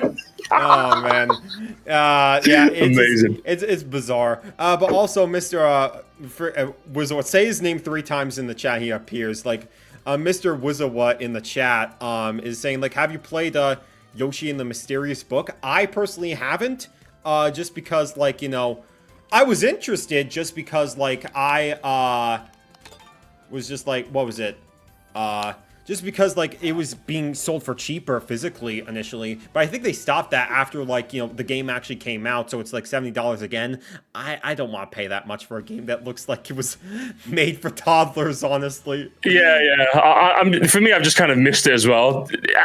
So the cries of some people in my audience, because I'm just like, it just doesn't seem like my kind of jam. And from everything I've been told by the people I've asked in private who I've played it, they're just like, I mean, it's good, but it's not like crazy. So I'm just like, okay, I'll wait for a sale, then I'll just wait, you know. Freaking to press the R button, you can build brown bricks. Shut up, shooting films. That's gonna get him crazy. He loves that freaking Minecraft gadget video. Everyone, the hood loves Minecraft with gadget. All right, that's one of my favorite videos on YouTube. I make it a habit to show as many people that video as possible. It's a legendary one. Yeah. One of these days when we're not on like a time crunch, should we unite the community with our streams again? I gotta show you some of my favorite videos on the internet eventually. That sounds like a fun topic. I think we'll do that at some point for sure. Yeah. But I guess in terms of like. On that note of like Yoshi and the Mysterious Book, are there any games that like have already been confirmed, first party, third party, or indie that you're looking forward to on like the Switch 2? Definitely the Fire Emblem game. Like the sooner we get a Fire Emblem release date, the fucking better. But I cannot wait, man. Especially coming straight off of me playing Path of Radiance, which is available on GC and NSO, by the way. And if you can't afford the NSO. Please play it. It's a brilliant game. Yeah. I've always wanted to because I loved playing as Ike in Smash Brothers, and it's just like I want to play his origin game. Please play it. I'm telling you, it's really good. And if you can't afford NSO plus EP, just remember you can split the cost. Where you go to a family plan and split the cost with at least 2 or 3 people, and you'll end up paying pennies a day for an entire smorgasbord of games. All right, I'm in a family plan. Everyone I know is in a family plan. The easiest way to like get all the stuff for an unbelievably literally, short I just price. upgraded to the family plan not too long ago because my brother Ethan ended up getting a Switch 2 not too long ago, and like he wants to play some of that stuff too. So it's just like it's the best of both worlds for us, honestly. But yeah, I'm definitely looking forward to like Fire Emblem Fortune's Weave myself as well. As someone who's not even really into Fire Emblem like that, I just love the idea of just the story taking place like surrounding this like massive coliseum, and just like the stakes that can be placed from that. This is really, really freaking interesting to me. Yeah, I'm very interested to give it a try. I'm just like on a bit of a Fire Emblem kick. So if the release date for that is in like a couple months, then it gives me a chance to play Radiant Dawn first. If they do that thing where it's like, oh, release date is now, play it now. I was like, oh, okay, I guess I'll play it now instead. You know, but I just really want that Fire Emblem release date. Other than that, Splatoon Raiders does seem like fun. Oh yeah, definitely. I don't know if I'll bounce on it the same way that other people, if I'll bounce off of it, I have no idea. But it's just Fire Emblem. I think for me, it's got to be, they need to give me a fucking Fire Emblem release date already. Yeah, freaking please. I'm on my hands and knees. Direct tomorrow, make it happen, okay? If that's the only thing they do for the Direct, I'll be happy. Genuinely, I'm not even joking, man. Give me a Fire Emblem Direct. Piss off all the Smash fans while you're at it. Literally, no. Announce the next Smash Brothers game in that Direct and make the protagonist like the first character they reveal. Oh hell yeah! And then on top of that, like reveal like a fan-wanted character. I'm gonna lose this first one or not. You better not lose frame one, Matthew. Matthew, come on. Please, I'm on my hands and knees. I'm gonna wait. Am I? Dang it! Come on! I hate this game. I actually hate this. Uninstall Mario Kart World. I'm serious. Uninstall. Bring back. You know, this is why I need to stream Kirby Air Riders more often instead. Okay? Like, I freaking got Reese to join me on the first one, okay? And I'll get every single one. I will get you on the Air Rider stream, okay? And you cannot stop me, okay?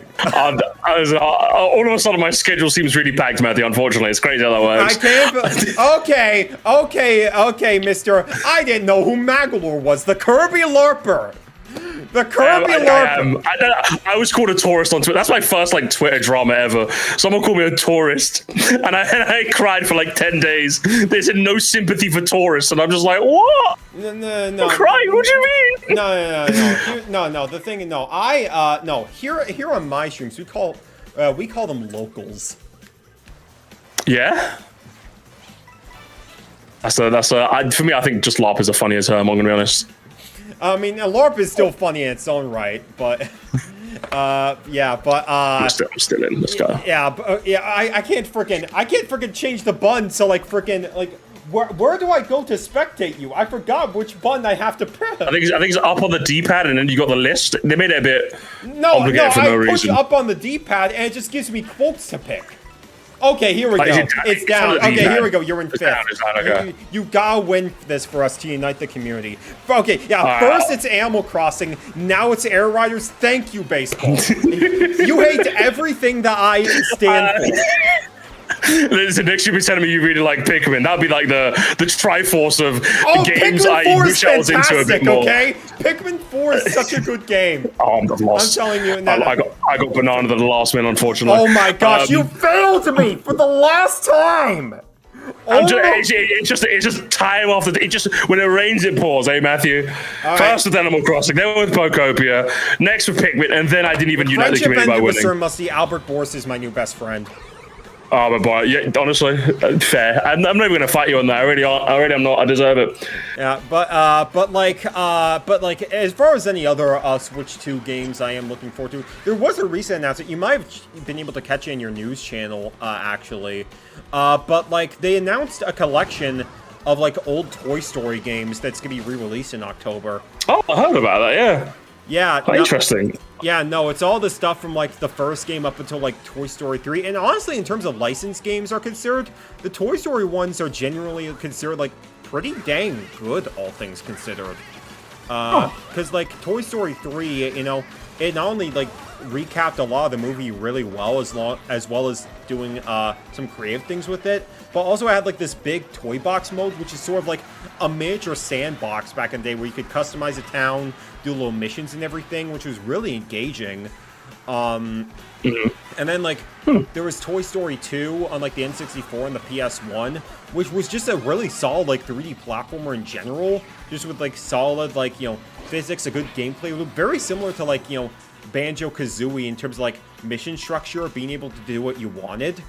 Really? Yeah. Like, cause you had like all these different missions in order to do like in every single level, which made it like really friggin' and you could choose how many you wanted to do whenever you wanted, which made it like really friggin' like accessible. Like it was sort of like it was a precursor to like the open zone of Sonic Frontiers in a way, and also one of the best soundtracks of like the late 90s in terms of gaming. And also, really? Yeah, and the first Toy Story game had the poor edging on Woody. we know all about that. But yeah, I saw a little bit of buzz around that, and I'm just like, buzz? We're really getting buzz about a Toy Story collection? But like, from what you described, it's like, okay, sure. I guess people like it. You know, I'm like, all right, fair. Yeah, no, they're legitimately solid licensed games. They even threw in like, what? The friggin' game based off of the Buzz Lightyear of Star Command show, and why not? They threw in the friggin' Bugs Life game in there as well. Okay, all right. Interesting. One to keep an eye out for, I guess. Yeah. Other than that, go on, what you say? Yeah, and the Switch 2 version is going to be a proper physical Switch 2 version as well. Hey, there we go. And they're even doing physical on PS4 still for that, which is wild. Okay, that's pretty funny. The PS4 just has that much of an install base, I guess. It really does. Interesting. Yeah. But like, what about any other ones you might be looking forward to? Like I said, I think Splatoon Raiders definitely has my intrigue. I think Fire Emblem is the one to go for me. Obviously, like wins and waves, but that's all the way next year. So I don't know if there's any point really getting into any discussion with that. We've only just seen really the starters. But other than that, I can't really think of anything too close off the top of my head, which just goes to show that Nintendo maybe it's time for a direct and to announce some stuff. I don't know. Maybe we need a big game to unite the community. Just not a big game, just a big direct, man. Just I don't know what the fuck you're doing for the rest of the year, man. Bloody hell, that's what we need. I can't believe it. You're hyping up games that don't exist instead of appreciating them. Oh, I've become my worst enemy. But it's really fun. It's really interesting. And you're frenemies now. Frenemies now after the conversation you had with the guy. Me and him are best friends now. After all, he's invited me to his wedding. I can't believe it. I cannot believe it. But yeah, go ahead. Go ahead. I was just going to pivot into because I think I see on the topic list you've got navigating being a YouTuber streamer. Oh yeah, right? I forgot about that. Right? Yeah, it definitely is interesting because, like, you know, as someone like, I think it's safe to say, like, obviously I know you've been on the internet for like a long time, but I've argued I've been in like the online video space longer than you because I've been making YouTube videos. I'd say so, yeah. Because I've been making YouTube videos since like what, 2010? So, when I was like 11, when I shouldn't have been.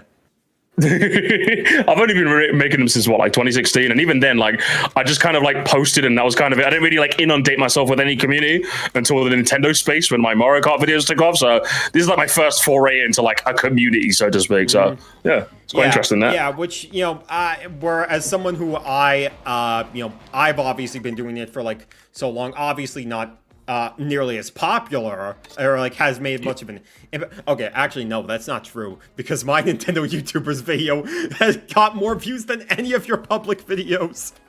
Oh, what can I say? What can I say? You made one white guy does it and then everyone loves him, huh? Classic stealing the credit off back of my hard work, huh? Honestly. Hey, you joke, but I did make a half joke about that on my streams. Give a fella a break, man. You can't give a fella a break, can you? Typical way to keep the brothers down. But honestly, I'm happy for you that video kind of it's popped not off. because of white privilege. It's because you're British, okay? It's even worse. Oh, God save the king and all that. I can't believe this. Unreal. But like, it's really interesting that you said, because like from my experience, I'm navigating as someone who's like relatively new to this space. You're navigating as someone who's been in this space for quite a while. So I think both our opinions can be quite interesting. But I think for me, it's been really illuminating just being on the ground, seeing all these things happen in real time. Because a lot of the time, because I'm sure we're all privy to a bit of a rise and fall story video on YouTube, right? Where like we see everything like as it's already happened. So for me, like being a part of like the happenings as has been going on has been like really interesting. It's been really fascinating to be the journalist on the ground, so to speak, for lack of a better term. But it has kind of like shown me that there really is just like I obviously always kind of knew this, but seeing it from my own eyes in real time has been interesting. In that there really is just you're either just a grifter or a fanboy, or there's no really in between. Honestly, and I think because I've been accused of either or depending on what day of the week it is. You know, I've been accused of either or. One minute I'm being posted on r/Nintendo grifting. One minute I'm being posted on r/fuck Nintendo. Like. I mean, the funniest part for me is that my videos about like the YouTubers and the grifters got posted on Nintendo Grifting as well, but the tag for it was actually good criticism.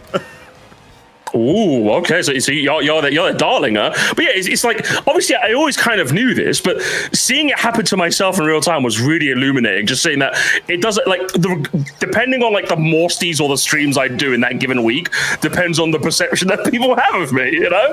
And get your audience in here. I need this.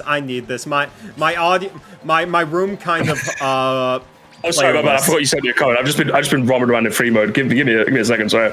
It's been really funny. I completely forgot what I was going to say there. Yeah. I guess while you're figuring out. What I was going to say. Just quickly do my train of thought in that. I could definitely see like from being from the outside looking in. I'm always just like, surely it would just be more fun being a neutral. Like why like. I don't understand why you would be so intellectually dishonest as to take a side. But now that I'm like here, I'm just kind of like taking a side is just way more easier and way more profitable at the same time. Yeah. It's genuinely shocking because if you play to a base, everyone at base loves you, and you can easily just like garner a quick audience as quick as possible just by playing into one base. And I'm just like seeing it in real time happen is just like, man, that's really fun. Seeing like the rise of Nintendo in real time is just really funny, honestly. Really, really funny. And then all these other people like come out the woodwork as well, like your Fratangas and what have you. Really, really funny seeing this happen in real time. So it's been illuminating. That's the best way I could use to describe it. What about yourself? Yeah, well, for me, as someone who's followed a lot of this stuff for like the longest time, and I'm not gonna act like you definitely didn't influence me in some way, but like, you know, a lot of this stuff about like Nintendo discourse and everything, it really isn't all that new. There's always been people that just, you know, give hate to Nintendo or anything for that matter just for the sake of it, whether it be for the profit or like pushing a narrative that just isn't true. The Zelda joined. I can't believe this. On, we got royalty in our midst. Okay, behave yourselves. Yeah, real. Make sure to like burp as loud as possible when you can. But like, yeah, who knows? You might have the mannerisms of Fiona. I don't know what to tell you. But like, you never know. Yeah, but like, I feel like with the Switch 2 being like the hot button topic as it is, with like the overpricing and everything, it sort of did become like, you know, the easy thing to hate. Yeah, just for like a lot of people.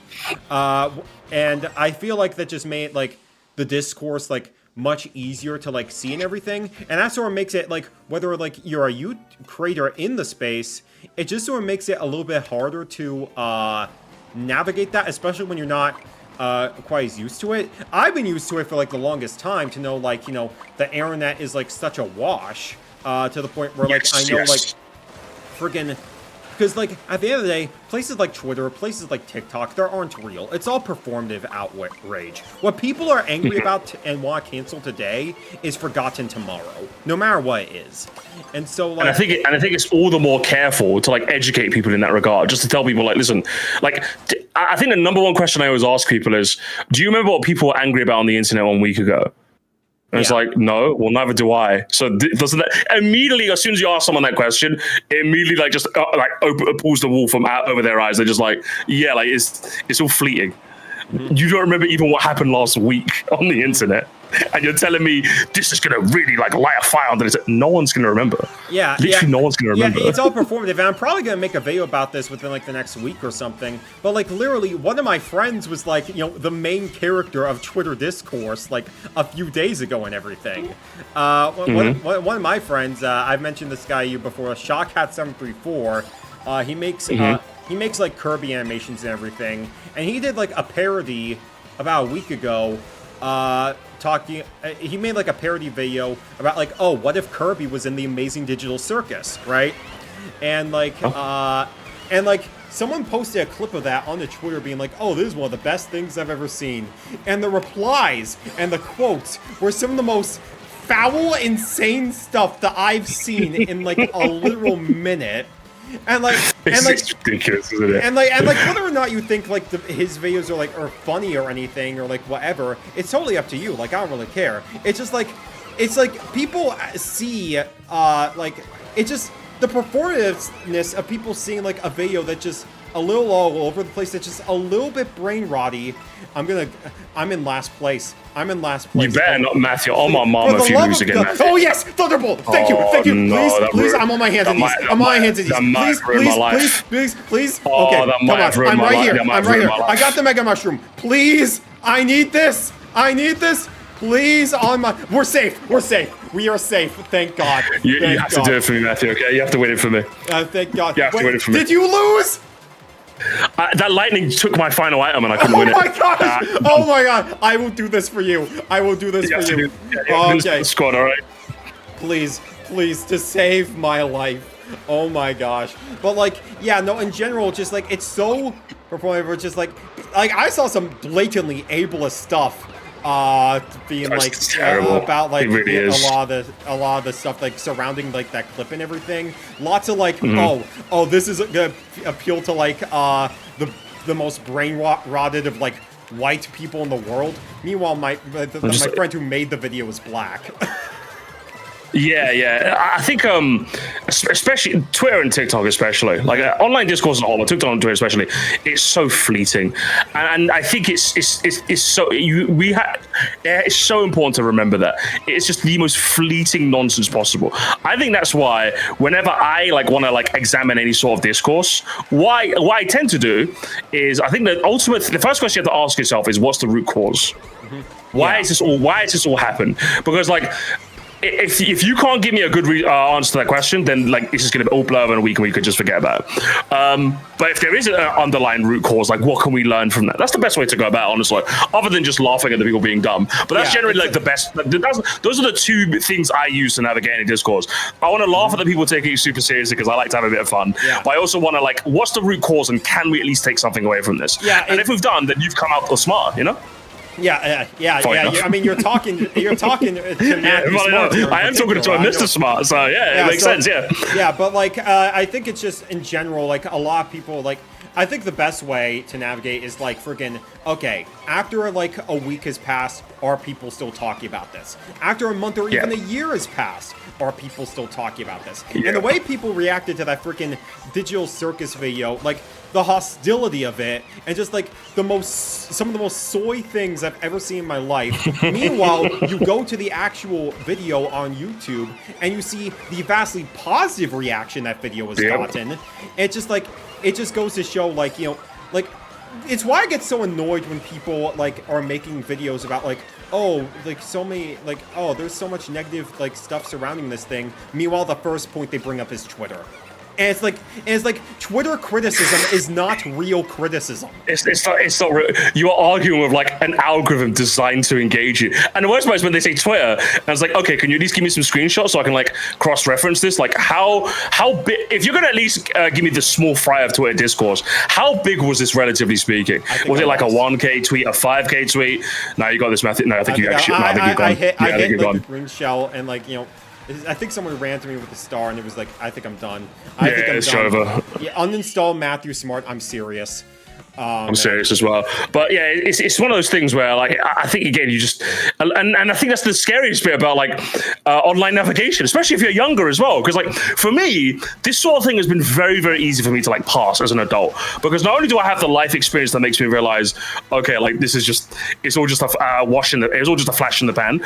But when you're someone who's even just as young, even as old as 20, all you've ever known is online discourse. Mm-hmm. So of course it seems more serious to you. So of course you're going to feel like it's the end of the world. Yeah. So of course you're going to be a lot more emotionally invested into it. It's especially if you're someone who's in a position where the worst thing that has ever happened to you is hearing me say I don't like your favorite game. I think you're pretty well off, all things considered. You're pretty well.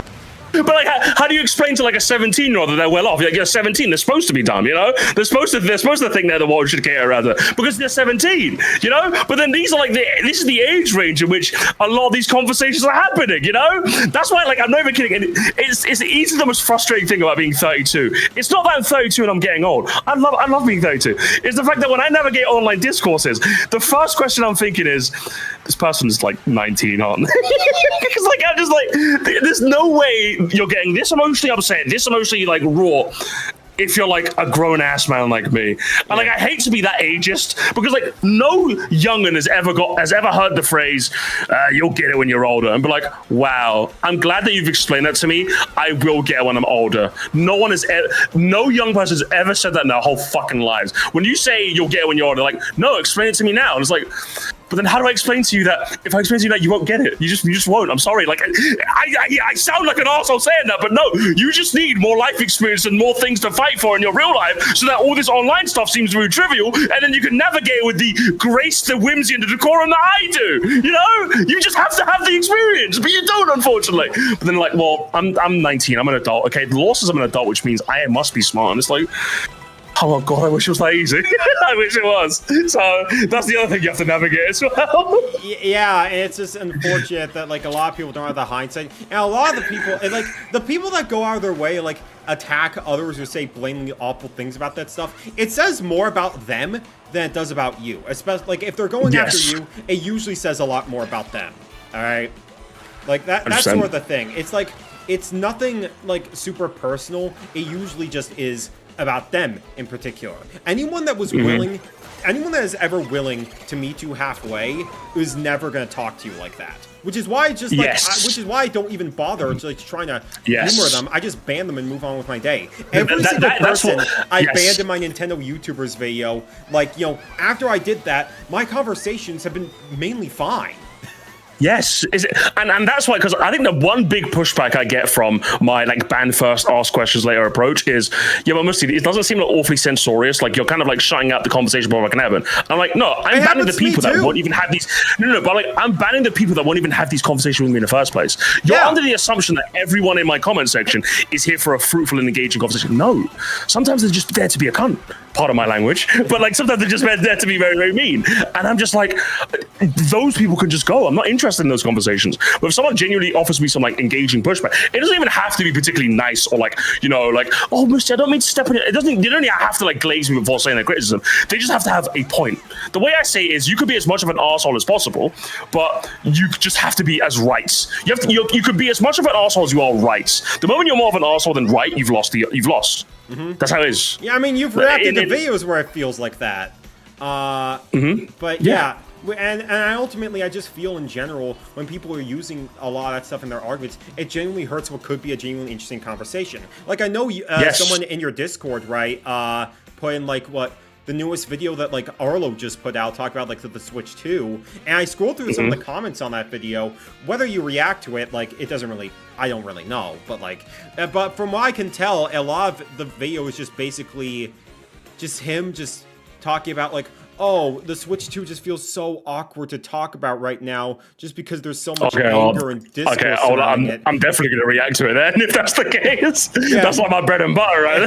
Well, it's like, which is like, maybe I understand a little bit more if you're like a giant YouTuber and like you're in that space a little bit more, but I really just feel like it comes down to having a Twitter addiction. I really just think it does. Yes. No, because the moment I log off, I'm just like, I'm out here playing like games, man.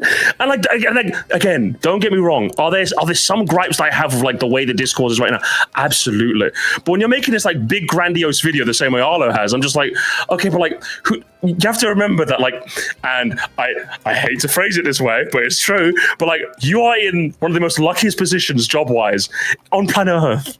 So when a YouTuber cries like this sympathy, but immediately my empathy bar goes like straight down to like from like a 10, like from if we're doing a 10 to 1 scale, immediately my empathy bar's at 1. That's not to say I might not agree with you, but I'm just like, you're gonna have to do a lot of selling to like convince me that this is a very unique problem that like we should all care about now. But I haven't seen the video yet, so I'm gonna watch it and leave, and then like I'm presuming first. But yeah, in general, I just have so little sympathy because like, and this is coming from someone who now is very thankful to be able to do this part time. I am like, I feel like that, and I'm just doing this part-time, bearing in mind, I still feel like the luckiest man on planet fucking Earth, all right? I just ordered a new PC because of the generous money that people gave me during my birthday marathon, all right? And while it wasn't enough to cover the whole thing, the fact that I was able to put like half down immediately in this RAM crisis is like, I'm genuinely thankful for anyone that's ever given me the time of day. So I'm just like, I mean, don't know how you... Not to pivot real quickly, but like the fact that, you know, you're in such a lucky position where you can actually afford to have your fiance immigrate into your country, that's one of the biggest blessings.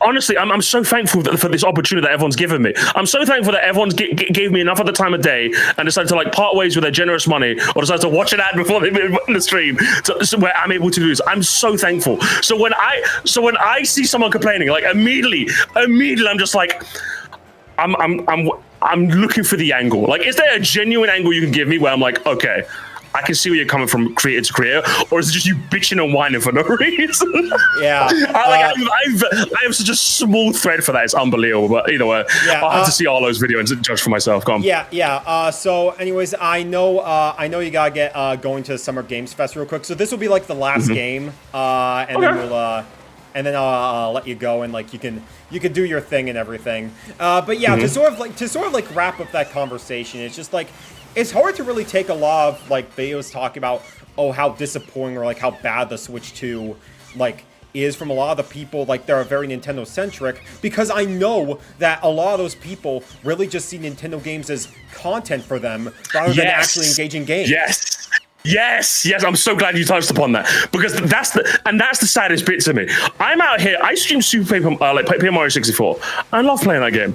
But playing that game on stream made me realize I feel like I'd be having more fun playing this off stream. That's not to say I won't stream the rest of the thing, but like at heart, I'm still a gamer. I still like playing games. I love talking about this sort of thing, but games aren't content to me. I love playing the medium of video games. This is an art form unlike no other. So when I see someone like categorize it in boxes, it makes me sick to my stomach beyond words I cannot comprehend. It's the other thing, like it's quite similar to when people say to me, because obviously like I'm like, I've got a very, very mild amount of success. So sometimes people come up to me and say, Musty, like, what about this, and that? Like, they ask me questions related to, like, content on YouTube.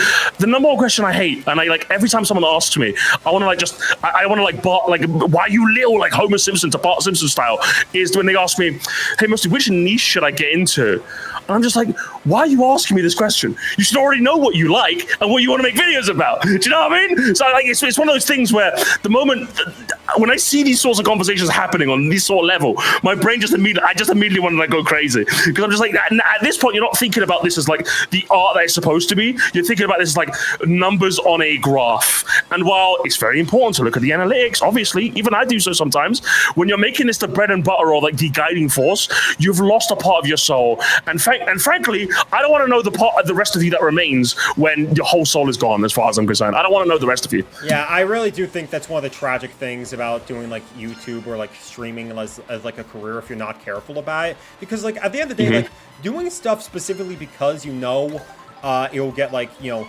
views and everything, it's not really a bad thing in a box. No, absolutely not. In a vacuum. But like, but if it reaches a point where you are not doing anything for yourself, where you're just seeing like the medium that you love that got you into wanting to do all this stuff in the first place as nothing more than just that for you, it just, that's one of the saddest things to me about this. Yes, 100%. And like the switch to like gearing more people to fall to this like dark path is just, it's all the more saddening. You know, it really, really is. Because for me, at my heart, even though, again, like you could argue Nintendo stuff is like my bread and butter now. Like if I don't do this, then I don't really have much of an audience, which is true, of course. But like, at the same time, totally. I didn't want...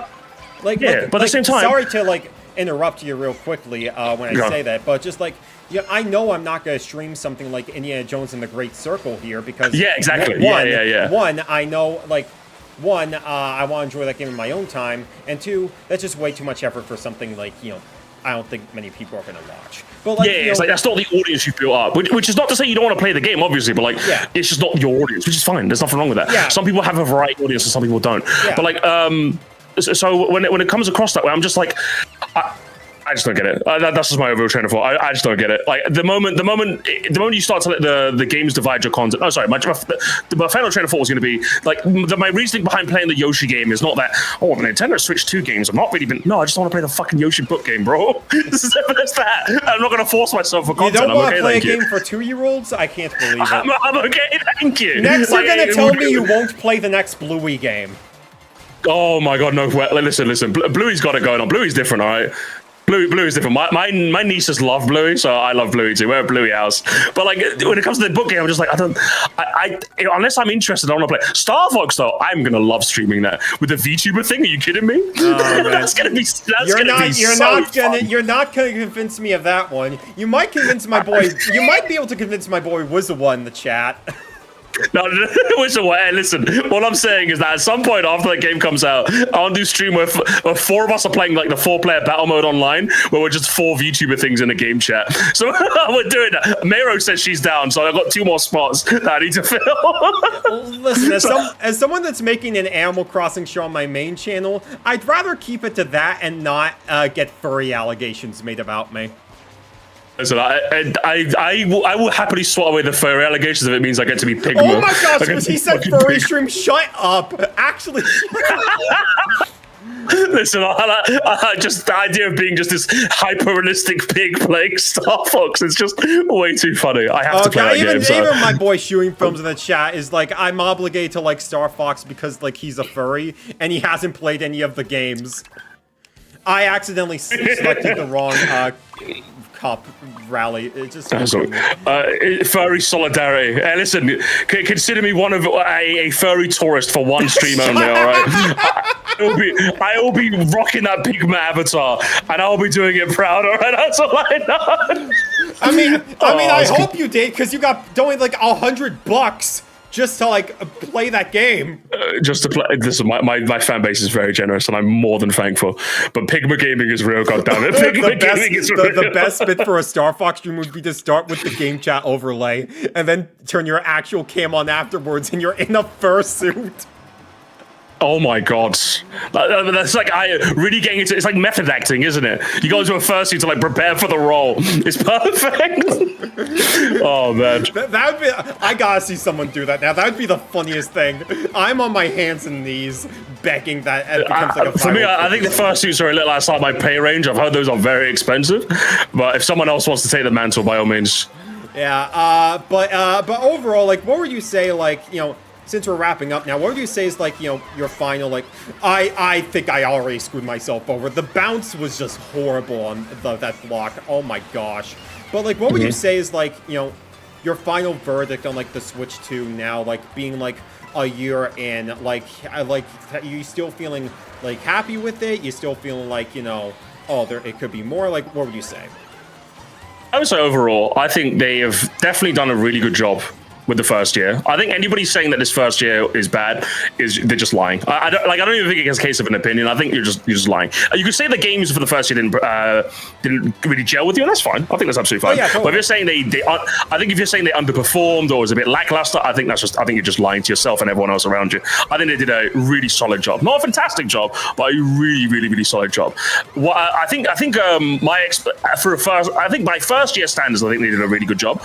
What I will say, and I said this when I just spoke to Bandy as well, and when I did my Star Fox presentation stream, in that while I'm happy that the first year was really solid with the really solid games, I do want the Switch to eventually to craft its own sort of image, if that makes sense, right? I want that's why I kind of want the 3D Mario, the Smash game. These are like the system defining games that people will talk about years down the line, and I think the sooner these games come out, the sooner we can really start to get a feel for what the Switch 2 is and how what its legacy will be and how we'll feel about it. So for year one, I'm okay if we don't get those big defining games, but once year 2 starts to roll around, we still don't have any news on Smash or God forbid any news on the 3D Mario, then I'm going to start to wonder.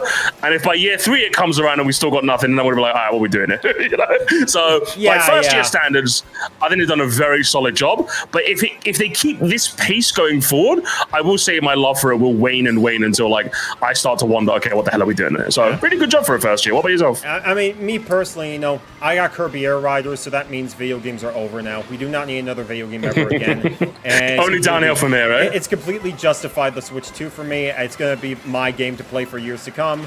Every other game is just going to be inferior, just Oscar bait slop like God of War 2018.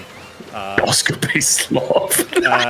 Yeah, that's got to be one of my favorite terms that I heard about. That game is Oscar bait, Oh man. Yeah, and they have too much, of a story in it. We need more stuff like the Super Mario Galaxy movie, where it's just references. Where it's just jingling keys over and over and over again. Clap, clap, clap. But no, in all seriousness, I do think, in general, the first year of the Switch 2, well, it may not have had a huge lineup of games, in terms of quantity. I would say that the quality of them definitely did help quite a bit. Because at the end of the day, I think there is a game where even if you're not going to buy every single game, there is going to be some sort of game for you. Whether it be a 3D platformer in Donkey Kong Bonanza, or a life simulation game in Pokemon Cocopia, or a racing game in Kirby Air Riders and Mario Kart World or whatever. And the fact that, this feels more like a legitimate console than the Switch 1 ever did, because we're seeing lots of big third-party releases that are comparable to other consoles and everything that a lot of people seem to downplay, unfortunately, which is sad. It's sad, honestly. The fact that you could basically have the Switch 2 be your all-in-one device is sort of a miracle, and also just being able to play Switch 1 games in better quality, playing Breath of the Wild at 60 frames per second is a dream.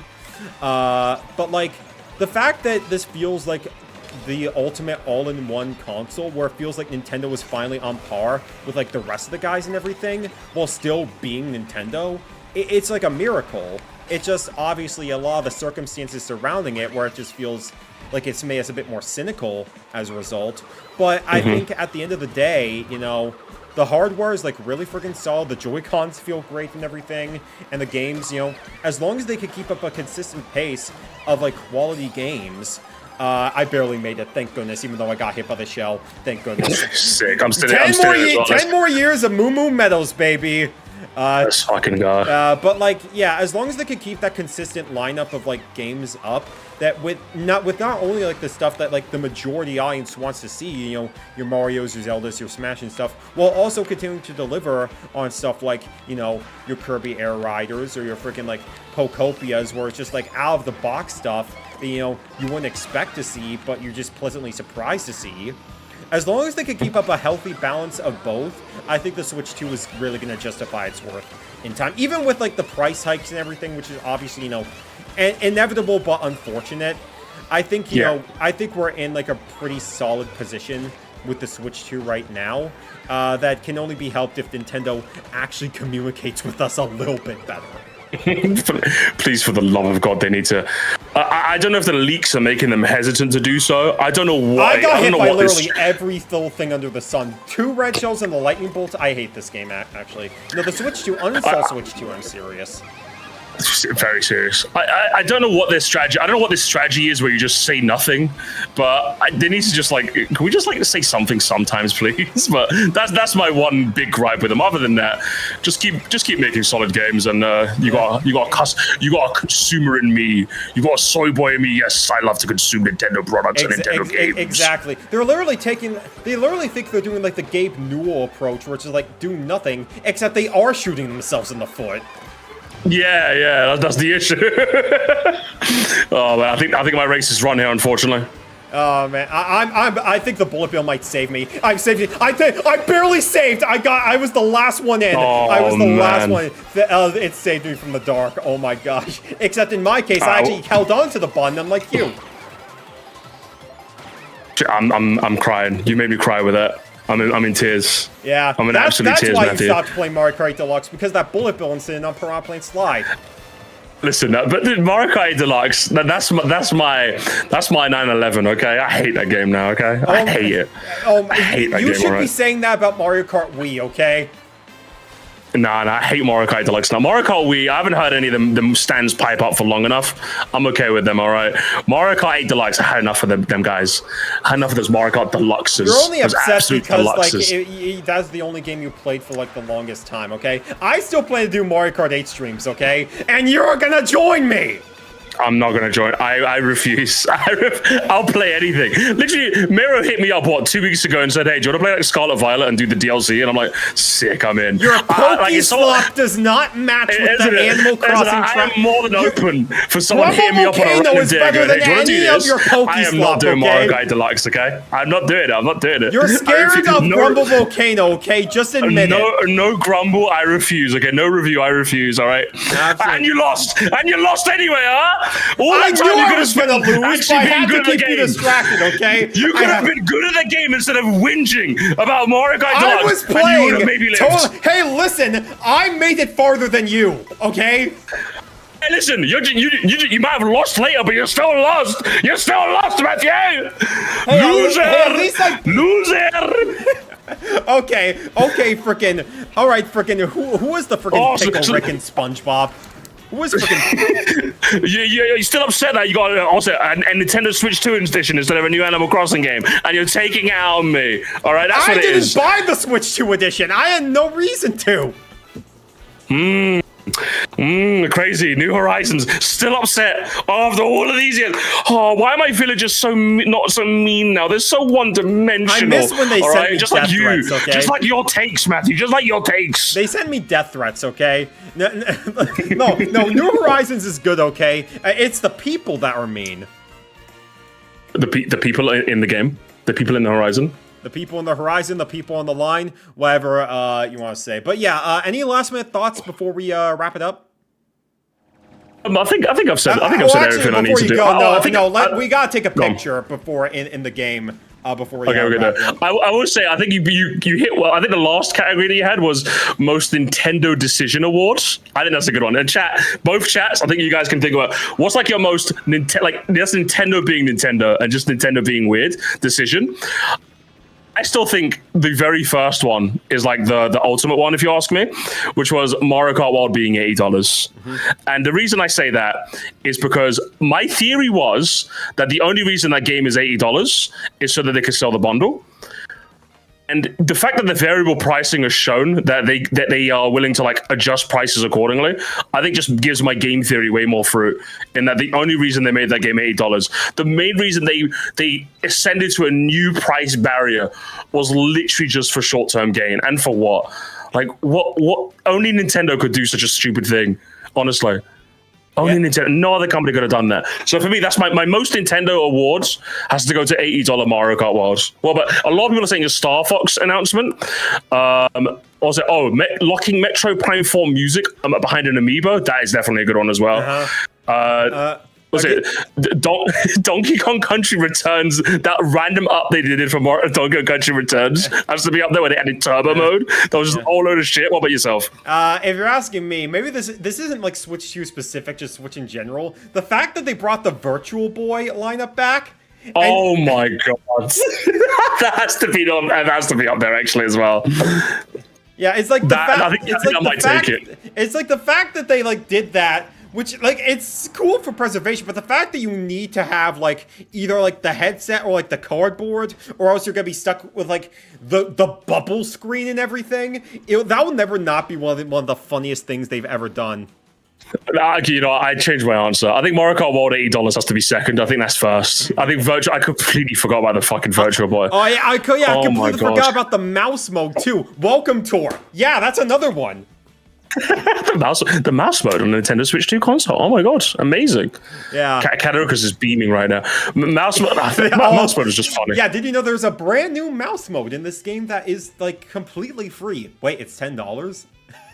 The fact that guy made a 2-hour video just overanalyzing Welcome Tour is one of the greatest things that has ever been contributed in the YouTube space.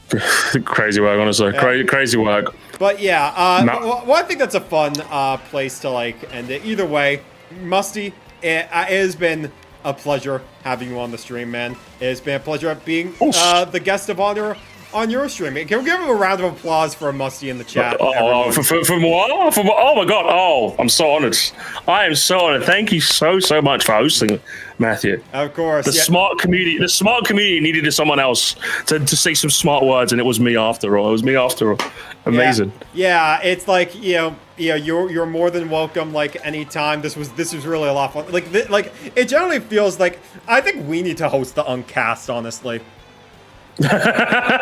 Maybe, who knows? Yeah, but either way, I know you got Summer Games Fest to get to. Whenever frickin' Mario Golf Toadstool Tour hits up Switch Online, I know the first person. We know what we're gonna do. We know who we're inviting for golf. Obviously, round come on. We know. Applause, as what Bubsy would say. Shut up, Shockhat. Get out of here, fucking Bubsy. The Hood's still not playing that game. But Matthew, a pleasure, man. I'll talk to you soon, yeah? Of course, man. Yeah, you enjoy the rest of your stream. You take it easy, man. And Godspeed to you. God save the Queen.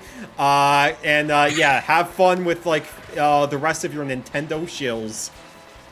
Oh yeah, I'll be shilling all day and all night. Peace out, brother. All right, tell me if Super Mario Titans gets announced. So I'll message you first, okay? Peace. All right, take it easy, man. Take it easy. Have a good one. Man. I'll have a good one. Man, what a lovely guy, am I right? What a lovely guy. I guess, definitely go and check out Musty's streams if you want. Lots of really fun energy, lots of fun community stuff, and everything in between. And just, fun reactions. Yeah, lots of really, generally one of the most fun guys I've had the pleasure of talking to. He won't hear me say that just because, friggin' he doesn't take compliments all that well. But it was a lot of fun. Definitely check him out. But before I go, since, I barely read the chat today because, want to focus on the conversation, how are you guys feeling about the Switch 2? Let's hear some of what you guys have to say about it while I roam around and free roam for a little bit.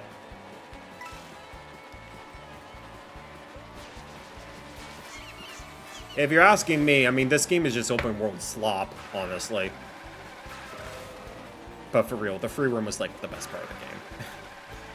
So yeah, I wish I could stay around for a bit longer as well, but I do gotta get going really soon, just because I'm gonna be visiting my dad in just a little bit, actually, because we're gonna be going on a day trip very soon, because one of my half-siblings, he and his wife ended up having a newborn baby not too long ago, and I haven't gotten the chance to see him yet, and I'm like, yeah, of course I'm gonna see this. You think I'm gonna miss that for the world?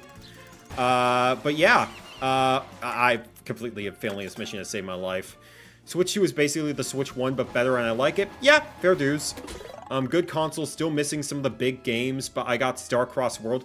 Yeah, we didn't really talk about, like, Switch 2 editions and stuff, but, like, I haven't really purchased any of the Switch 2 editions other than Starcross World. I have Breath of the Wild because of, like, I have the expansion plan and everything. But, like, I really think Starcross World is definitely worth it if you want the frame rate boost, the better story and everything. I think that's the most valuable Switch 2 edition so far. Granted, I'm saying that I haven't bought any of the other ones, but still. I really enjoy the Switch 2 a lot more than I was anticipating. We got Wizard What back on the right side of history, my man.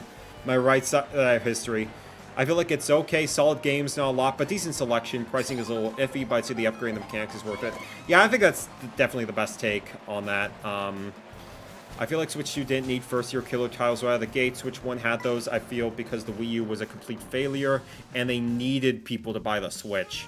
Yeah, it was definitely desperate Nintendo versus, like, you know, complacent Nintendo, which does give us more games, like more specific games where they don't need to rely on Mario all the time, which is great. But yeah, like I joke about like oh, we need a big game to unite the community, but it's just like if we don't hear anything about like we know Mario's coming, we know Zelda's coming, but if we don't hear anything about them within the next few years, I'm gonna be like, okay, what's going on? I literally can't hold my Switch 1 in my hands. I don't think I've touched my Switch 1 in the entirety I've gotten my Switch 2, honestly. Switch 2 was the best Mario Kart. Wrong, that is a deluxe. Or Double Dash, you know, either or. Monkey Smash, fair dues. My favorite Pokemon game. ZA or Pokopia. And why are both of those wrong, and why is it Platinum? Waluigi Pinball and Tennis, that's funny. And Tomodachi Life, well, I mean, that's a Switch 1 game, but still. I'll be back with more Tomodachi streams soon, don't worry. Amazing console pricing inside, fair.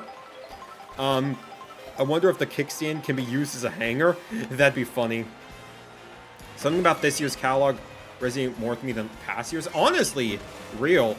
I'm not really a big RPG guy. Oh my gosh, you really are Scott the Woz in disguise. So that might have something to do with it. Yeah, just the fact that we got like a new Mario Kart with like an open world that I love roaming around in. The big Donkey Kong game, 3D that I loved. Kirby Air Riders, my dream game. I'm brave. Like, if you're asking me, I'd rather have this year than 2025 than 2017 any day, honestly. After spending time with the Switch 2, I'm thinking about putting my Switch 1 back in the box and store as a collector's piece. If you want to. I mean, I still got some unfinished business with, like, the Switch 1, just because I do have a box of Nintendo Labo, if anyone remembers that. Yeah, I still need to set that up since Labo doesn't really work well on the Switch 2. Best Mario Kart is Super Circuit. Love you, 3000. People forget Aussie and Mario Kart Deluxe and Breath of the Wild was on the Switch because the product was down when the dire straits and had to push out the same titles right out of the gate. Because, yeah, they ended the Wii U generation early just because, like, yeah, people didn't want the Wii U, but they wanted Nintendo's games. So it's just like... But also, Breath of the Wild was just perfect timing, just because they were already working on that game to begin with. It was more so just... They had to release it on Wii U out of obligation, but, like, it lining up with the Switch, it was perfect timing. I want to be on the Air Rider... There will be more Air Rider streams soon, don't worry. But yeah, you know, I'm glad that, you know, a lot of people are resonating with the Switch 2, and if you're not, that's totally fine. It's just... Don't blame it on social media, man. If your reason for not enjoying the Switch 2 is, like, friggin'... Oh, because Twitter people are gonna be mean about it. I genuinely think you need some therapy, honestly. But yeah, with that being said, I think that is gonna need to crush you in more air riders. Listen, I will be there to rewrite history with you, my man. I will be there to rewrite history and get you gone. Get you gone. AKA air found everywhere, honestly. But yeah, with that being said, I think I'm going to end the stream now. I got to get ready to go real soon. As far as future streams are concerned, you know, again, whenever Musty's interested, he's welcome back anytime. For any sort of golf session, I'm here for that. Nintendo fans when Penguin on bike. No. Nintendo fans when Penguin on choo-choo train bike. The greatest. But as far as like next week is concerned, I'm gonna do some more. I'm gonna return to some more Ocarina of Time. I want to do some more Tomodachi Life again. I think I got a couple more interesting reactions lined up for the future. Some of you might remember when I did my YouTuber's reaction stream, I reacted to this dude named Fawful's Minion with his wild Sonic Forces video. And apparently he found the reaction. And he was definitely a little sad that I didn't take to it that well. But he was being a good sport about it. And he did suggest that I check out his newest video just to, like, see if, like, my style was for him. So I think that's what I'm going to be doing next reaction stream. Just getting the history of that guy a little bit. Just to, like, see, like, you know, are we going to have a redemption arc with him? Is he going to become my best friend? Because, like, yeah, I'm sure he's a nice guy, but, yeah, the video was just really, really wild. But I also got, like, other channels, like, lined up to, like, check out eventually. And yeah, but yeah, I think next week we'll do more Ocarina of Time. We're doing Zora's Domain. We got, what is it? Yeah, we'll get back into the Tomodachi swing of things. See what crazy stuff Musty gets into there. And what is it? Yeah, I think those would be like the big 3 things I end up doing next week. And as far as videos are concerned, I do have a stream highlight because I was involved in a Sir Musty stream a while back, where I, what was it? We talked about the best track in every Mario Kart World Cup. I do want to finish that up. I want to do that today, but I just didn't have the time, unfortunately. I also do want to elaborate more on Twitter bad and why you should never take them seriously. And of course, you know, on my main channel, I still got stuff like Leaf Haven going on.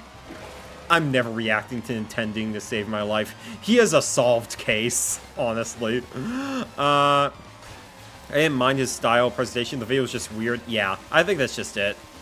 But yeah, with that being said, thank you all so much for coming out to the stream, everybody. It's been a lot of fun. And yeah, oh yeah, one more thing. I'm going to send y'all one more invite to my Discord server. If any of you want to join that, it's closed invite right now. So if any of you want to join in, I'll leave the link open for like 30 minutes. There's no link to it. If any of you haven't joined my server and you want to like have fun with the community and everything, you can do that. I got a meme channel as well, if you want to like post stuff related to the streams and everything. Which reminds me, I do gotta check out a couple of the bits from the stream real quick. Let me just look that up real quick. So give me a moment. Because there were some clips from Ocarina of Time in particular that were just really funny. And I'm just like, I gotta show this in particular. So, okay, so this one is just, this is stupid. My boy Toast Kirby, I had a typo at the beginning of the first, Switch, Ocarina of Time stream. I roasted him in DMs about like a minor spelling mistake, and then he roasted me about my minor spelling mistake, and I was just like, oops. And then, okay, this bit, for those who haven't checked out the Ocarina of Time streams, and need some convincing to check it out, this clip was diabolical. Like half a heart. So I'm in Dodongo's cavern, right? Happen. But it would be funny. Also, I will be reverting back to PNG tuber mode next time. I just did this for Musty's sake. Alright. So right here, I'm about to climb up this wall. I'm at half a heart. And then that happens.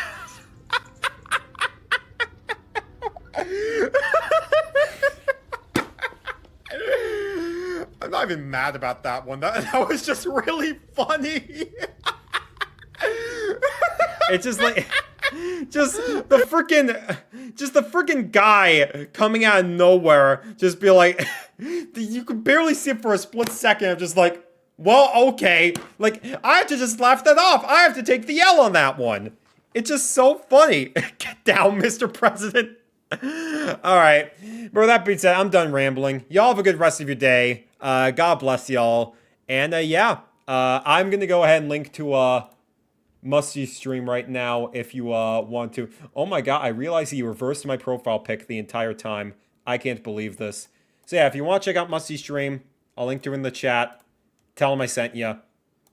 He's doing Summer Games Fest right now, but check him out. Either way, y'all have a good rest of your day, and take it easy, y'all. See you next time. Bye-bye. And now, folks, it's time to say goodnight. We sincerely appreciate your patronage and hope we've succeeded in bringing you an enjoyable evening of entertainment. Please drive home carefully and come back again soon. Good night.